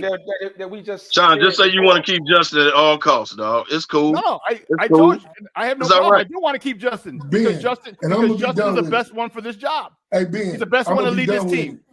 He's the best one to lead this team. No, but wait, you be done with it because I threw stats in. Well, how do you know Caleb is not best for the team? How do you know that? Like, how do you know that? So what you're going to say is you're going to bring in a veteran. Like, how do you know that? I'm trying to tell you, and you keep cutting me off. So if I can talk, I'll finish you. Go ahead. So you're gonna bring in a 32-year-old wide receiver, okay? A 32-year-old wide receiver on the last year of his deal to help develop a quarterback. Yep. Is that proof? Yeah. Is that smart? Is that anything? Yes. That's smart. I agree. Because guess what? So he's coming here to have a develop a quarterback. This dude. But he's 32 years old, dog. I wasn't a fan of the trade. Sean, you can talk all that. You can talk all you want to, bro. But that doesn't make what I said makes sense. But it doesn't. What I'm saying is this. Like I said, it's gonna go over your head. Walden ain't gonna move his family from Seattle to Chicago for 1 year. Think about that, and I'm done with it. Right, because he knows what he can do with Justin Fields. And he does not. Okay. Stop. So you don't think Justin Fields is more talented than Geno Smith? Well, of course. It's a yes or no question. He got the potential to be. Of course. He has the potential to be, yes. He's not better. Is he right now? No. He's not better than him right now. No. So he has the potential to be, yes. He's not even better than Minshew because he took Indianapolis to the playoffs. So no, with a terrible team. No. And he had it. Okay. He's not better than Purdy. No. Hey, make sure we get the. What you want, the mild sauce? He better. So when we get the mild sauce slide. When we get the mild sauce, when the Bears get to the playoffs, they keep Fields. The Bears get to the playoffs. He better be like So you keep that same energy if they get rid of Fields and bring in Caleb Williams. They get rid of Caleb Williams. They get rid of Fields. He will be your quarterback at that point. And I'll root for the Bears. I will still root for the Bears. No, you won't. No, Sean gonna have a whole show going off on the organization. How you gonna speak? What's wrong with? All I said was I trust polls. So if this is what polls does, okay, you gotta trust them, right? And I'm sorry, I said I trust polls. I'm not like other people who are gonna go attack polls, who are gonna attack Warren. If this is what polls does, okay, I'm rolling with the Bears. I'm rolling with the Bears regardless. Oh yeah, I'm a Bears fan to the max. But the bottom line is, we really don't give 2 F's who that quarterback is next year. If we get 10 wins, playoffs, winning the AFC. Period. NFC. Yeah. I'm just saying. Look. Man, get the quarterback together. Let's start with the winning the NFC. You're not better than Detroit or Green Bay right now, so stop it. You should get the quarterback together. Green Bay, no. Get the quarterback together. You know, get the organization, draft who you're going to draft. Let's take baby steps. Take baby steps. Hey, Patrick Mahomes' wide receivers couldn't catch a cold, including Travis Kelce, and they still won the Super Bowl because you want to know why? Good quarterback play matters. Justin Fields ain't showed me that in 2 or 3 seasons. So and don't worry about the defense. Who was one of the top 5 in stops. No defense. All right. Oh, yeah, no defense. KC defense was a B. No, their defense had nothing to do with it, Sly. Nothing to do with it. They didn't stop it. Now last year they didn't. The Super Bowl they just won? In Super Bowl they just won. In the box. The Super Bowl they just won. Is that what you're saying, Sly? Hey, look. The Super Bowl they just won. The defense had nothing to do with it. What about the one before that? I'm asking the question. So say no. I'm not talking about this year's Super Bowl, the one they just won. I'm talking about I'm just trying to see how come every other quarterback in the league that doesn't win get blamed. But when it comes to Justin Fields, it's the defense, it's the offensive coordinator, it's the offensive line. Come on, man. You know what? He's the starting quarterback. And just like any other quarterback that don't win, they take that smoke. They did, and you know what? And he deserves that smoke. But you know what he also does deserve? You give me any quarterback that's good, and I'll show you the guy behind him who's been developing him. I'll say this. I already said you ain't developed the man since he been here. I'll say this. Saying that from jump. Don't nobody want to jump. I totally disagree with that, kid. But I'll say this again. I don't think you just get rid of Justin Fields just to get rid of him. But if it's a chance to upgrade to a special talent, someone that you think is a generational player, I would move him for it. I wouldn't get rid of him just to bring in Bo Nix and no damn body. Okay, but if they're gonna do it, it's gonna be. But if Caleb is that dude, I want him. Answer this question, Lefty. Mm-hmm. Is Caleb that special player? Everybody think he is. I don't know. So you saying you don't know? Wait, I don't know, but what I have been doing. It's either he is or he not. No, but you can't say because nobody knows. Because great college because you're a great college quarterback doesn't mean you can be a great NFL quarterback. All we got on Caleb is college tape, right? But I have what I did do. I did a little homework, believe it or not, and I did because I didn't get to see Caleb. I didn't get to see Caleb a lot. You watch your mouth. I was a very smart student. Look, I did a little homework. Caleb is good, man. He can fling it from the pocket. He can move. The dude can throw from any angle. The dude is good, man. From what I see, and I gotta trust. And I gotta trust 90% of the scouts in the NFL. But is he that special dynamic player? According to a lot of people, he is. According to a lot of people. So my question then to those people is this: why couldn't you beat a team? Why couldn't you beat a ranked team in college? All right, because I've seen people. All right, I've seen people. I've seen Barry Sanders beat ranked teams that he wasn't supposed to beat. And you need an offensive line as a running back. We're not even talking quarterback. And he's able to beat people. That's a generational talent. All right. I've seen Michael Vick in college beat teams he shouldn't have beaten. That's a generational talent. So if you're a generational talent, then I need one game or 2 games that you're the clear underdog against a ranked team that you come back and win. I didn't see. So your beef with him is that he didn't win in college, right? No. That's not my. No. Don't. This defense wasn't shitty. No. Hold on. Let me be specific. I didn't say he didn't win in college. Okay, so don't. Right, let me be. I need you to, and you guys to be specifically clear on what I'm saying. I said I need you to beat one. Did I not say that? I need you to beat one ranked team. I didn't say I need you to beat all the ranked teams. Never said that because he's never beat a ranked team. Intimated. No, last year I need you to beat a ranked team coming out. When you back when you had Jordan Addison and you won the Heisman. Yeah, I think you won one. But when you're talking generational players, he won the Heisman 2 years ago. Yes, the year before. This past year, he didn't. He was 0-5, 0-6 against these teams. Give me something. You're the generational player. It could be. That's his fault, though. That's his fault. But see, when Justin wasn't winning, you blame it on everybody but Justin. But now when Caleb don't win, you blame it on Caleb. See what I'm saying, y'all? No. Y'all can't have it both ways, man. Y'all can't have it both ways. You can't put Justin on the pedestal and blame everybody around him, and then put it on Caleb, who ain't got in the NFL yet. Well, he ain't beat a ranked team, so I don't know what he gonna do with it. No, we can't do that. The draft is always potential. We never know. So I'll tell you, never know. You know what?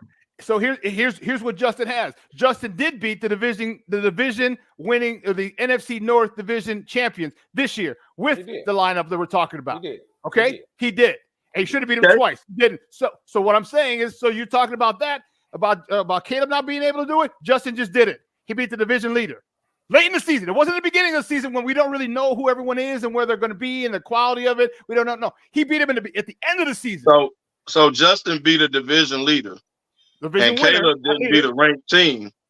So you should keep Justin based on that premise. Is that what we're saying here? I'm saying I saw it from Justin. Come on, man. What are we talking about? No. I believe he's saying that what makes him special because he couldn't beat him. That's not. It's not about Justin. He's saying if he's this generational guy, like some people are putting out there, the narrative is he's the best prospect since Andrew Luck. That's all I've been hearing. Best prospect. Been saying that for a minute. A few people say he's the best college quarterback they've ever seen play. Sean thing is he hasn't beaten a ranked team. If he's that dude like that, I get it. I get exactly what you're saying. That's all. And I'm not saying Caleb's not going to be good. I'm not saying that. He could be great, but doesn't mean Justin can't be great because the same arguments that we make, he could be great too. With this everything. Been waiting on Justin to be great though. Everybody has been going back and forth about this, man. The Bears, they've been talked about like this since '85. Back and forth, back and forth. It changes from week to week, the narrative, and all of it is pretty much wait and see. Wait and see. Because regardless of who is the quarterback, right, it is. It's a hellified debate. Great sports talk, man. It's great sports talk. Regardless of who is back there at QB, they're going to have to ball out. A lot of pressure is on either one of them to win whoever is behind there as quarterback. Point blank. You're absolutely right. I mean, the expectations, and you got to, and here's another way to look at it. Does Eberflus have time to maybe take a step back with a rookie? I don't think he has that clock. Like you're talking about resetting the quarterback clock. Eberflus don't have time to reset no clock. I told you Eberflus was a lamed up coach, and you didn't fire him this year. You fired all the offensive coordinators. Eberflus needs about 10 wins this year. He needs a 10-win team out there on that field. And then they haven't given him an extension. He almost on the last year of his deal. Exactly. This year 3, he only signed a 4-year deal, right? So yeah. And this is usually the year you get fired because you only got to pay him out for 1 more year. So whatever they're doing, if Eberflus has any type of say, he got to be thinking in the back of his head that my job is on the line.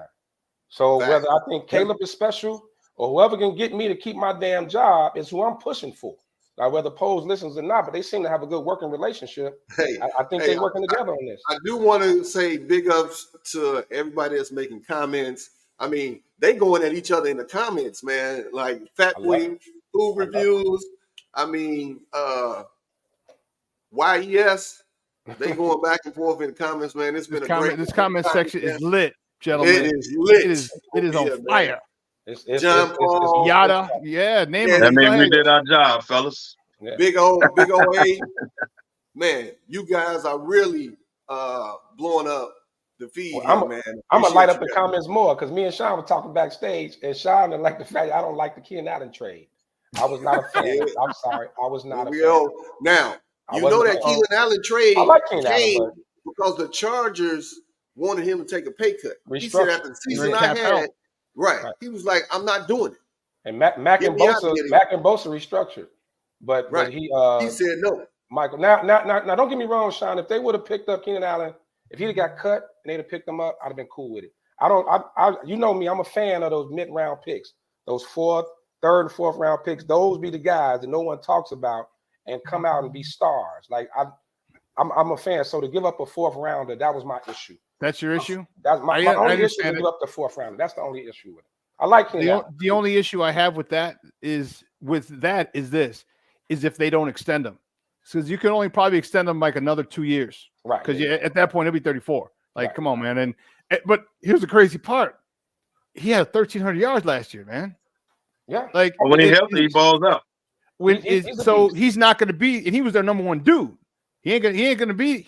This is spread out, so you got 2 number 1 dudes. Like I don't need you to get 1,300 yards. I need you to get between 9 and 11, because I got another guy who's gonna give me 9 and 11.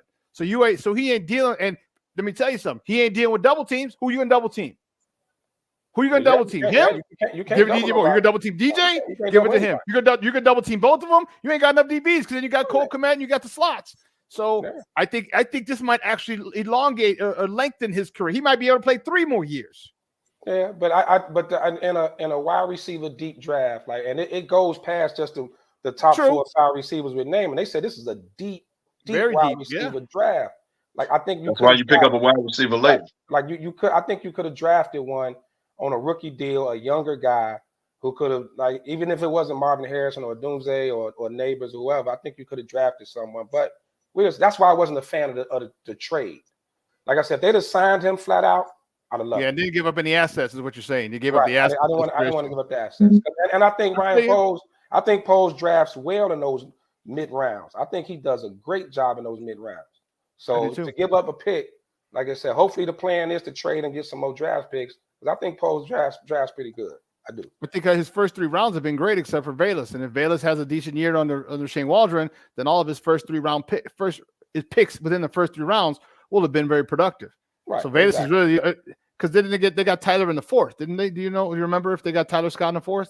I think it was a 4th. Okay, so so the first 3 rounds that Ryan Poles, man, he's killing it. Roshan Johnson, like he gets guys. He know what he's doing on that draft, and it's not going to be 100%. If Velus is a bust, he's just a bust. No one's 100%. It happens. It happens. Like I don't think he's gonna get better under Waldron because the dude, his brain, he can't get right. I don't know what it is. His mind on the football field, I don't know what it is. You talking about Velus? Yeah, Velus. I don't know what it is. He can't. Whenever he got the ball, he is a little aloof. He is very aloof. Hey, Sean, whenever he got the ball, I panic.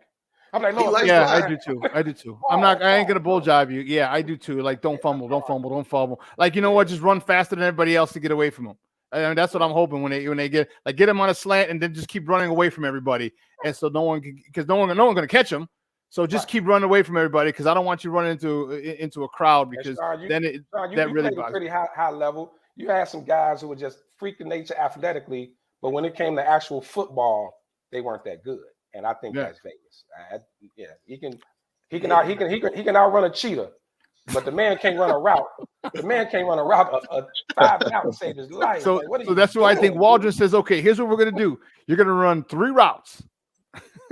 You're gonna run a go route. You're gonna run a post. And you're gonna run a corner. That's learn those 3. That's all. That's it. That 3 is too much, Sean. I think you need to come on down.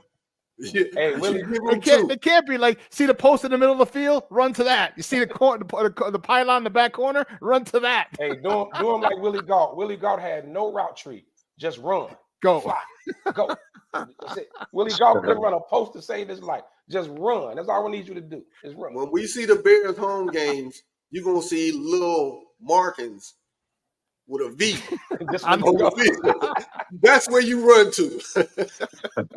Hey, they're gonna have it's like a black light, so they're gonna spray it because you can't spray it on the field and see it. So they're gonna spray it. He can have a visor. You can be able to see where. Okay, that's my landmark. That's my landmark. Wow. Hey, if it works, it works. Hey, Tom Brady deflated footballs to help him out. Hey, look what the league did with Cordell Patterson. He was drafted as a wide receiver. They realized he couldn't run a route to save his life. They made him a running back. And now he didn't have longevity in the league off that. Hey, listen here. We got about 20 minutes left on the show, man. It's been a lot of free agent moves. But last year we was very critical about how they did the running backs. I mean, we was critical of them last year when it came to free agency. And the running backs, I mean, they was getting fleeced. They was getting shafted. This year, though, even though some running backs moved to different situations, which was kind of bogus, as Kev would say, but these running backs became free agency, bro. Now, Kev, I know this one is you wanted to free Saquon, but you didn't want to free him to the Eagles. You didn't want him in the division. So how did you feel when you saw that? Of course, I didn't want him in the division. Philly got one of the best, if not the best, offensive line in the league. So he's going to go over there and kill. But I blame the Giants. It's the Giants' fault. He's going to be McAfee over there. Bro, he got wide receivers. Jalen Hurts can take off and run, too. He's going to help Jalen Hurts out. Is what he's going to help. They had Swift. Swift balled out when they gave him the ball. But they got to have sense enough to get a ball to Saquon Barkley, especially out the backfield the whole 9. So he gonna ball out. But I don't blame him. That's the Giants' fault. He took the money. That's the Giants' fault. And you go to a contender. Ain't nothing wrong with that. Right to a contender. And then didn't Saquon get the most money out of all the running backs? He did. Yeah. Now, He got what, 13, okay. 12, 13? He deserves it. I'm happy for him. My question on these running backs, did that make Philly better? You smoking it or you ashing it? Smoking that, of course. Smoking that. They more versatile.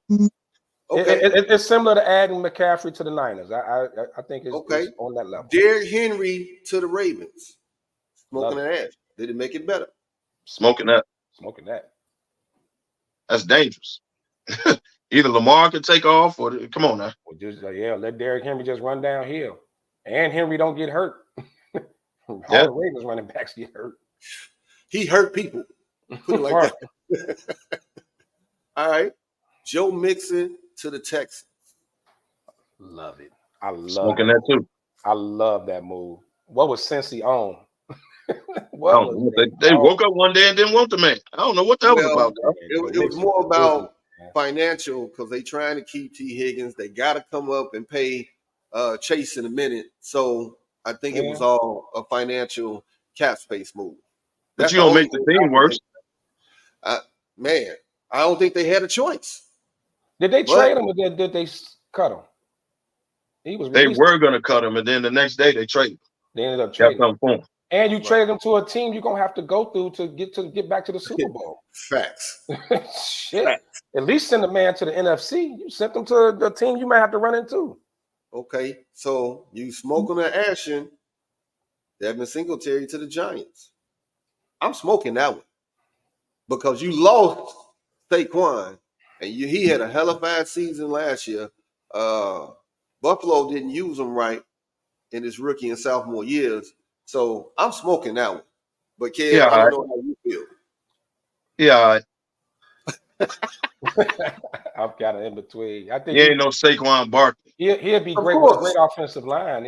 He's but you went from losing him. You could have had. But they had to grab somebody. I get it. And he came from Buffalo, the GM and the coach. I get it. Right. The connection. Okay. All right. I get it. Josh Jacobs to the Packers.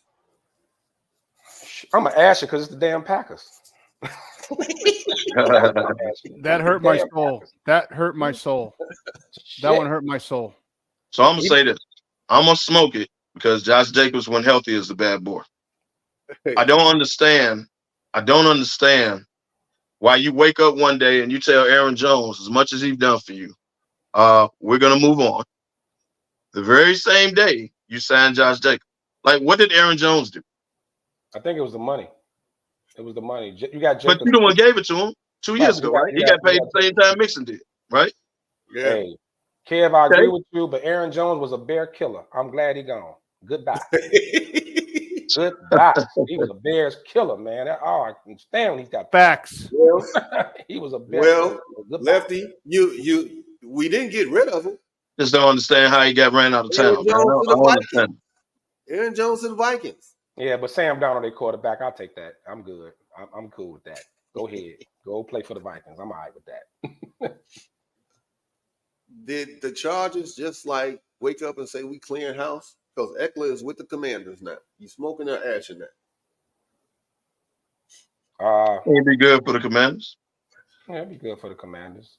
Because you're clearly going to have a young quarterback. You know, they signed Mariota. Probably going to be a bridge quarterback. But, yeah, I mean, you need a run game. That's a good pickup. For the Chargers, I ash it, but they in cap hell. So that's what happens. Right. That's what I mean by trying to stockpile all these stars. And when you're going to end up having to cut them in a year or two because you're in cap hell once you have to pay that quarterback. So they making everybody restructure. Yeah, they made Mac do it. They made Bosa do it. Mike Williams and Ken Allen wasn't doing it, but right, that's they let Mike Williams right. That's what tends to happen, man. Like that's in a cap league. You can't have a dream team no more. But as a 31-year-old wide receiver, and y'all gave me this money, I'm not restructuring nothing. I'm with you on that. Not at 31. Did the Falcons get better with Kirk Cousins? You're smoking that action, that kid. Well, I'm smoking that. Yes, they got better because their quarterbacks was terrible. But how healthy is he going to be at the start of the season? Right. That ain't being talked about. Right. So apparently the Falcons feel like you know, he's gonna be 100%. They literally traded their starter from last year. They just got rid of him. So who's their backup?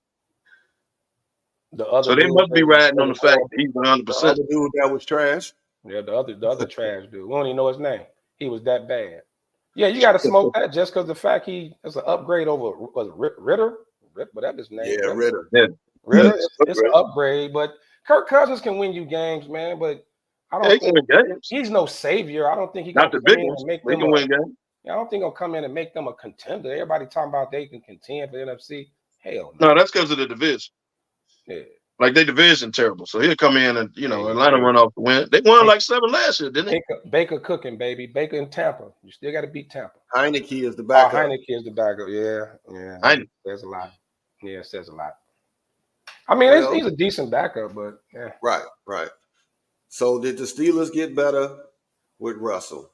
Smoking or ashing it? Lefty. Y'all know I be on Mr. Sierra case all the time. Typically. I'm always on his case. I came to you first. Right. But yes, they got better. It's an upgrade. I'm going to say, you better not say it's an upgrade. better. He cut his hair. He's ready to roll. You see that? He cut his hair. I was like, oh snap. He's new Russ. New city, new Russ. Sierra made him do it. Now they're gonna get better just for the upgrade. Russell would and Tomlin gonna win. So yeah, they got better. I get it. He got a running game, he got weapons, he good. All he got to do is not throw the ball away. He good. He better than any quarterback they had on the roster. And to think he was about to compete is crazy.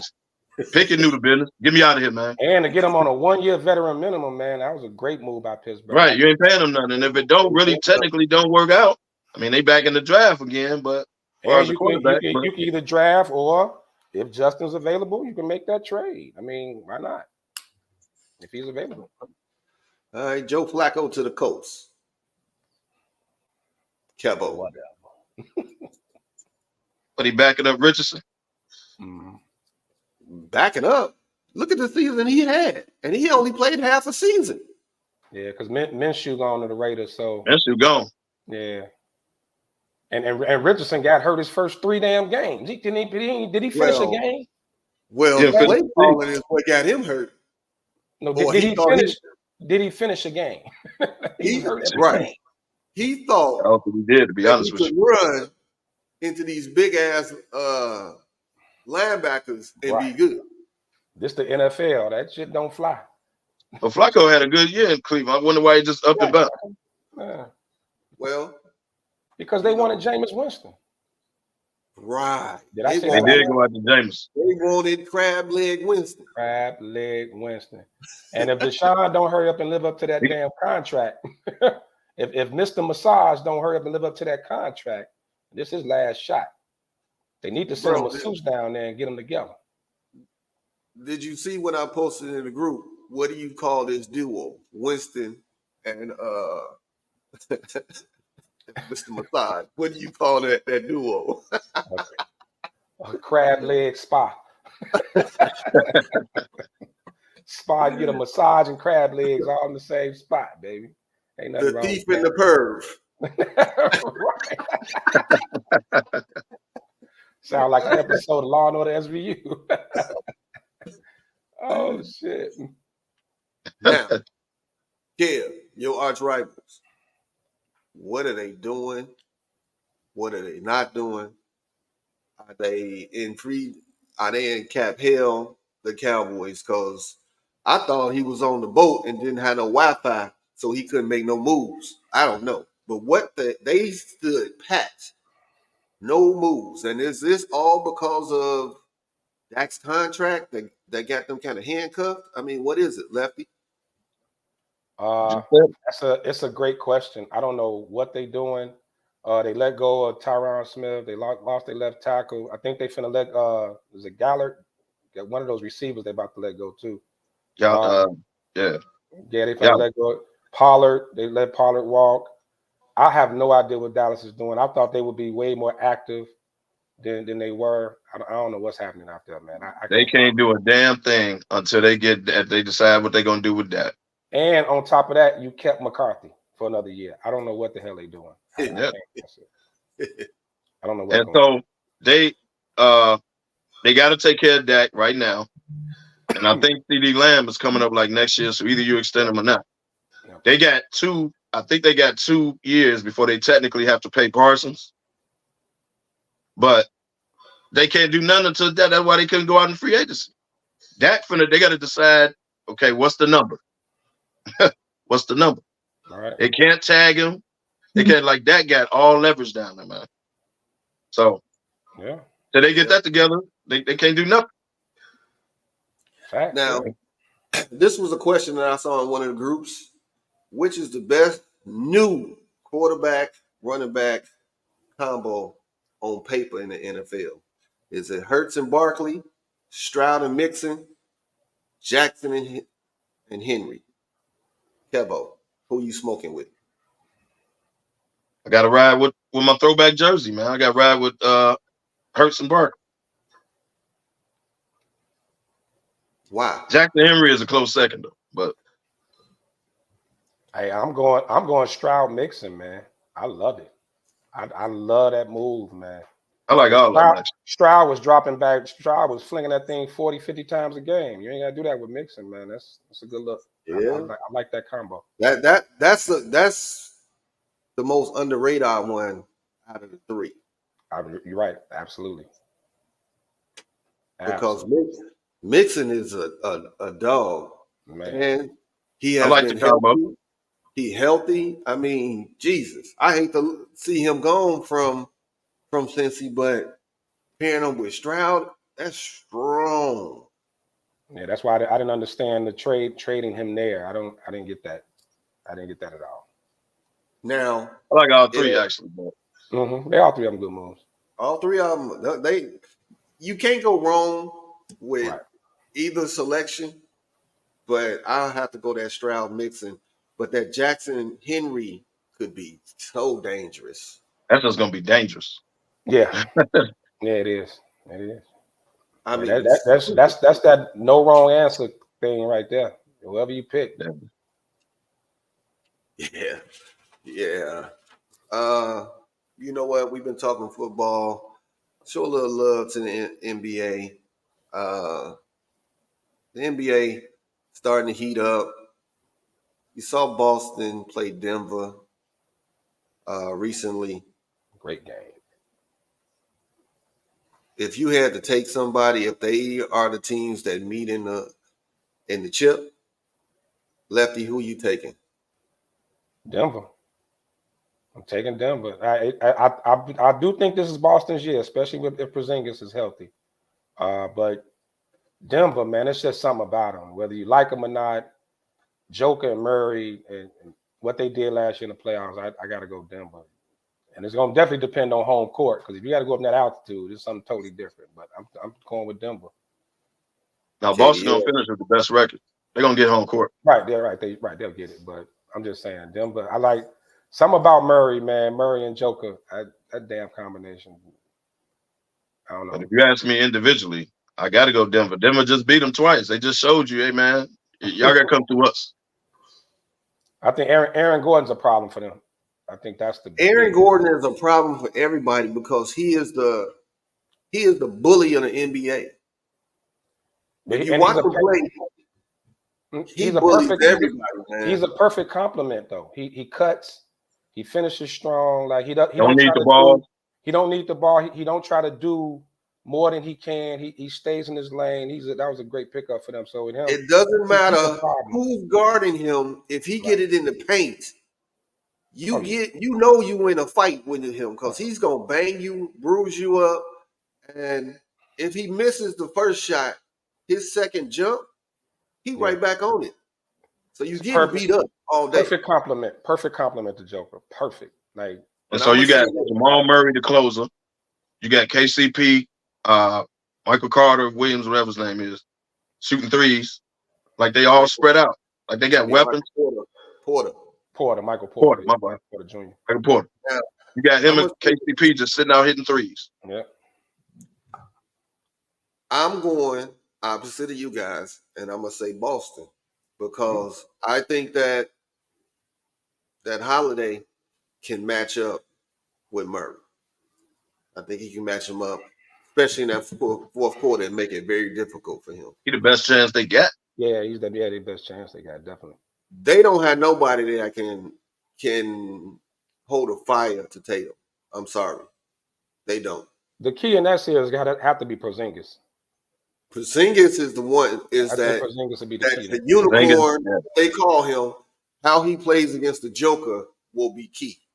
Yeah, I mean, if he can wear Joker down, but until Tatum and Brown show me that they them dudes in the big moment, then I'm going with the ones proven.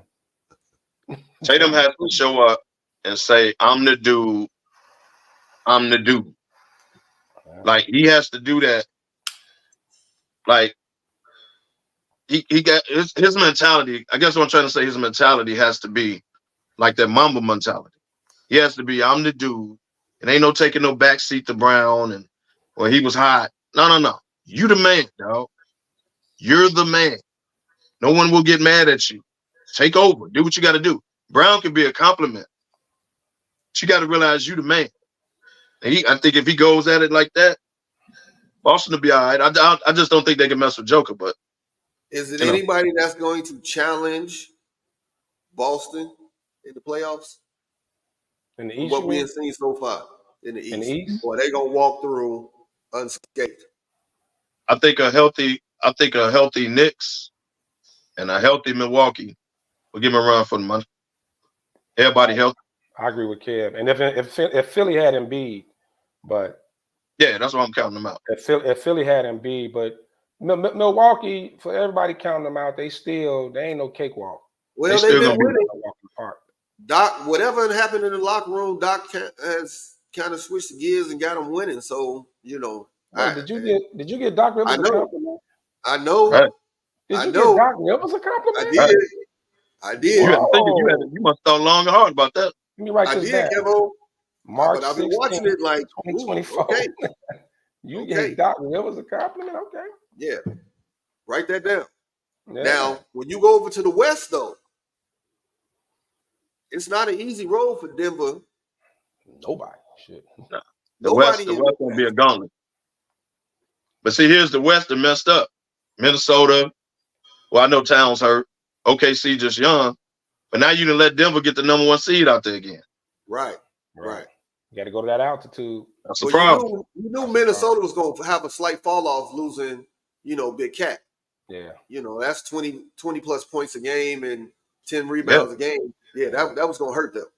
OKC and Minnesota, young up-and-coming teams, I don't think they're ready to just take the leap. I think the problem's going to be those lower seeds.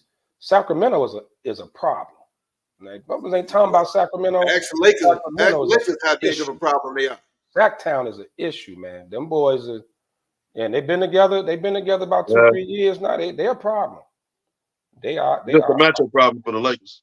Yeah. Now, you can't count out the Clippers, and New Orleans has been balling at the 5 spot. Yeah, you got to put the Clippers in there. New Orleans hot right now. That's true. Mm-hmm. I don't look, man. I tell y'all this every year, man. The Clippers gonna find a way to Clipper. I mean, it's just gonna happen. Now, I hate it to be injury. Kawhi back acting up. Russ out. Like, I hate it to come down to injury. Because talent-wise, stack the bottom. They always, you know what I mean? They always supposed to be there. But they're gonna find a way to Clipper. And you still got James. I don't show up in the playoffs. Harden. See, he don't. But he got too many people around him now. Like, he ain't got to be dependent on, like, if he falters like that, he need to be shipped out the league. But that's neither here nor there. Yeah, he definitely got the talent around him. We got a couple of minutes left. My last question for y'all: if they were in their prime, they never had injuries, who you smoking with? Grant Hill or Penny Hardaway? Kevo. Man, that's tough, dog. Can I say both? You cannot. He tried to weasel his way out of that one, didn't he, Big? Yeah, man, that's tough, man. Like, look, I'm going to say this. I'm going to go with Grant Hill. Here's why. When Grant Hill was with Detroit, Grant Hill was like a top 3 player in the league. Facts. Like, he was that dude when he was with Detroit. I want to say Penny because of potential. We all know, that boy was a bad boy. But I'm gonna say Grant. Grant was up there, like in the league. Like he was literally one of the top 3 players in the league at the time. Literally, that dude in Detroit. Yeah, I gotta go with Grant. I'm going opposite, man. I was a Penny Hardaway fan, dude. Penny was something different. Penny was something. Nope, not taking nothing away from Grant Hill. Not taking nothing away at all. But Penny, man, it wasn't nothing he couldn't do to be on the court. I was looking at the next Magic. I thought he was, I was Penny all day. And it was bad. A Magic that could score better. way better. Penny could shoot, post up. He could do it all. Penny was a bad boy. And that little spin move, half spin move to the bucket move he had, man, could nobody stop that move, man. Because he would bounce it, and then next thing you know, he go. And we'll dunk on you. And I'll give y'all controversy for next week. If Shaq don't leave Orlando, the Bulls might not get 6. But we'll talk about that next week. Whoa. We'll talk about that next week. They had to keep everybody together, though. That's what I said. I said if Shaq can leave Orlando, but all right. On that note, man, to be continued. Kind of the same situation, though. They had to pay Penny. Shaq, you got to say, dog. Hey, I'm just saying. All right, Kel, get your party shots, man. Thank everybody for tuning in, per the usual. Enjoyed the ride. Much love, man. We got to pick it back up, man. Get a little energy in me, man. St. Patrick's Day party today. Celebrate with the Black Irish. Let's get it in. Blackout next week. I'm sorry. Blackout next week. Real talk. Y'all know it. Blackout next week. 22nd. 10 a.m. Let's get it. Yeah, there it is. Man, annual hooky day next Friday. Blackout, man. Be there. That's the spot you're going to want to be at. DJ Surprise coming through. Bless the tables for a little bit with us. DY Nemesis going to jump on the tables as well. We're going to show out, man. We have a ball. So get some sleep Thursday. Rest up. Because it's going to be a long one. Y'all know how we do it. Facts. Now, if you've never been to one of our blackouts, man, like I said early in the show, somebody take a charge, that's a shot. Somebody, Miss free throws. We be just throwing shit in the game, as the games go on. And like Lefty said, the award will go to the first person that taps out. I'm just letting you know. Who black out at the blackout? Who gonna black out at the blackout? Hey man, I want to thank all. And a chance win a little bread too, man. We're gonna be a little cash prizes too, man. Throughout the cash prizes, strip cards. We doing the whole shebang. I do want to thank all the new people that tuned in today, man. You all made the comment section blow up like crazy, So man, appreciate the love that you guys, showed today. Come on back next week because we're going to get it in again. So, man, on that note, where there's smoke, there's the fellas. Sean, you can take us on out of here, man, and we'll be back with y'all next week, man, to give y'all sports news the way we do it. Man, that's going to be the day after the blackout. Damn, yeah. Post blackout. Shit.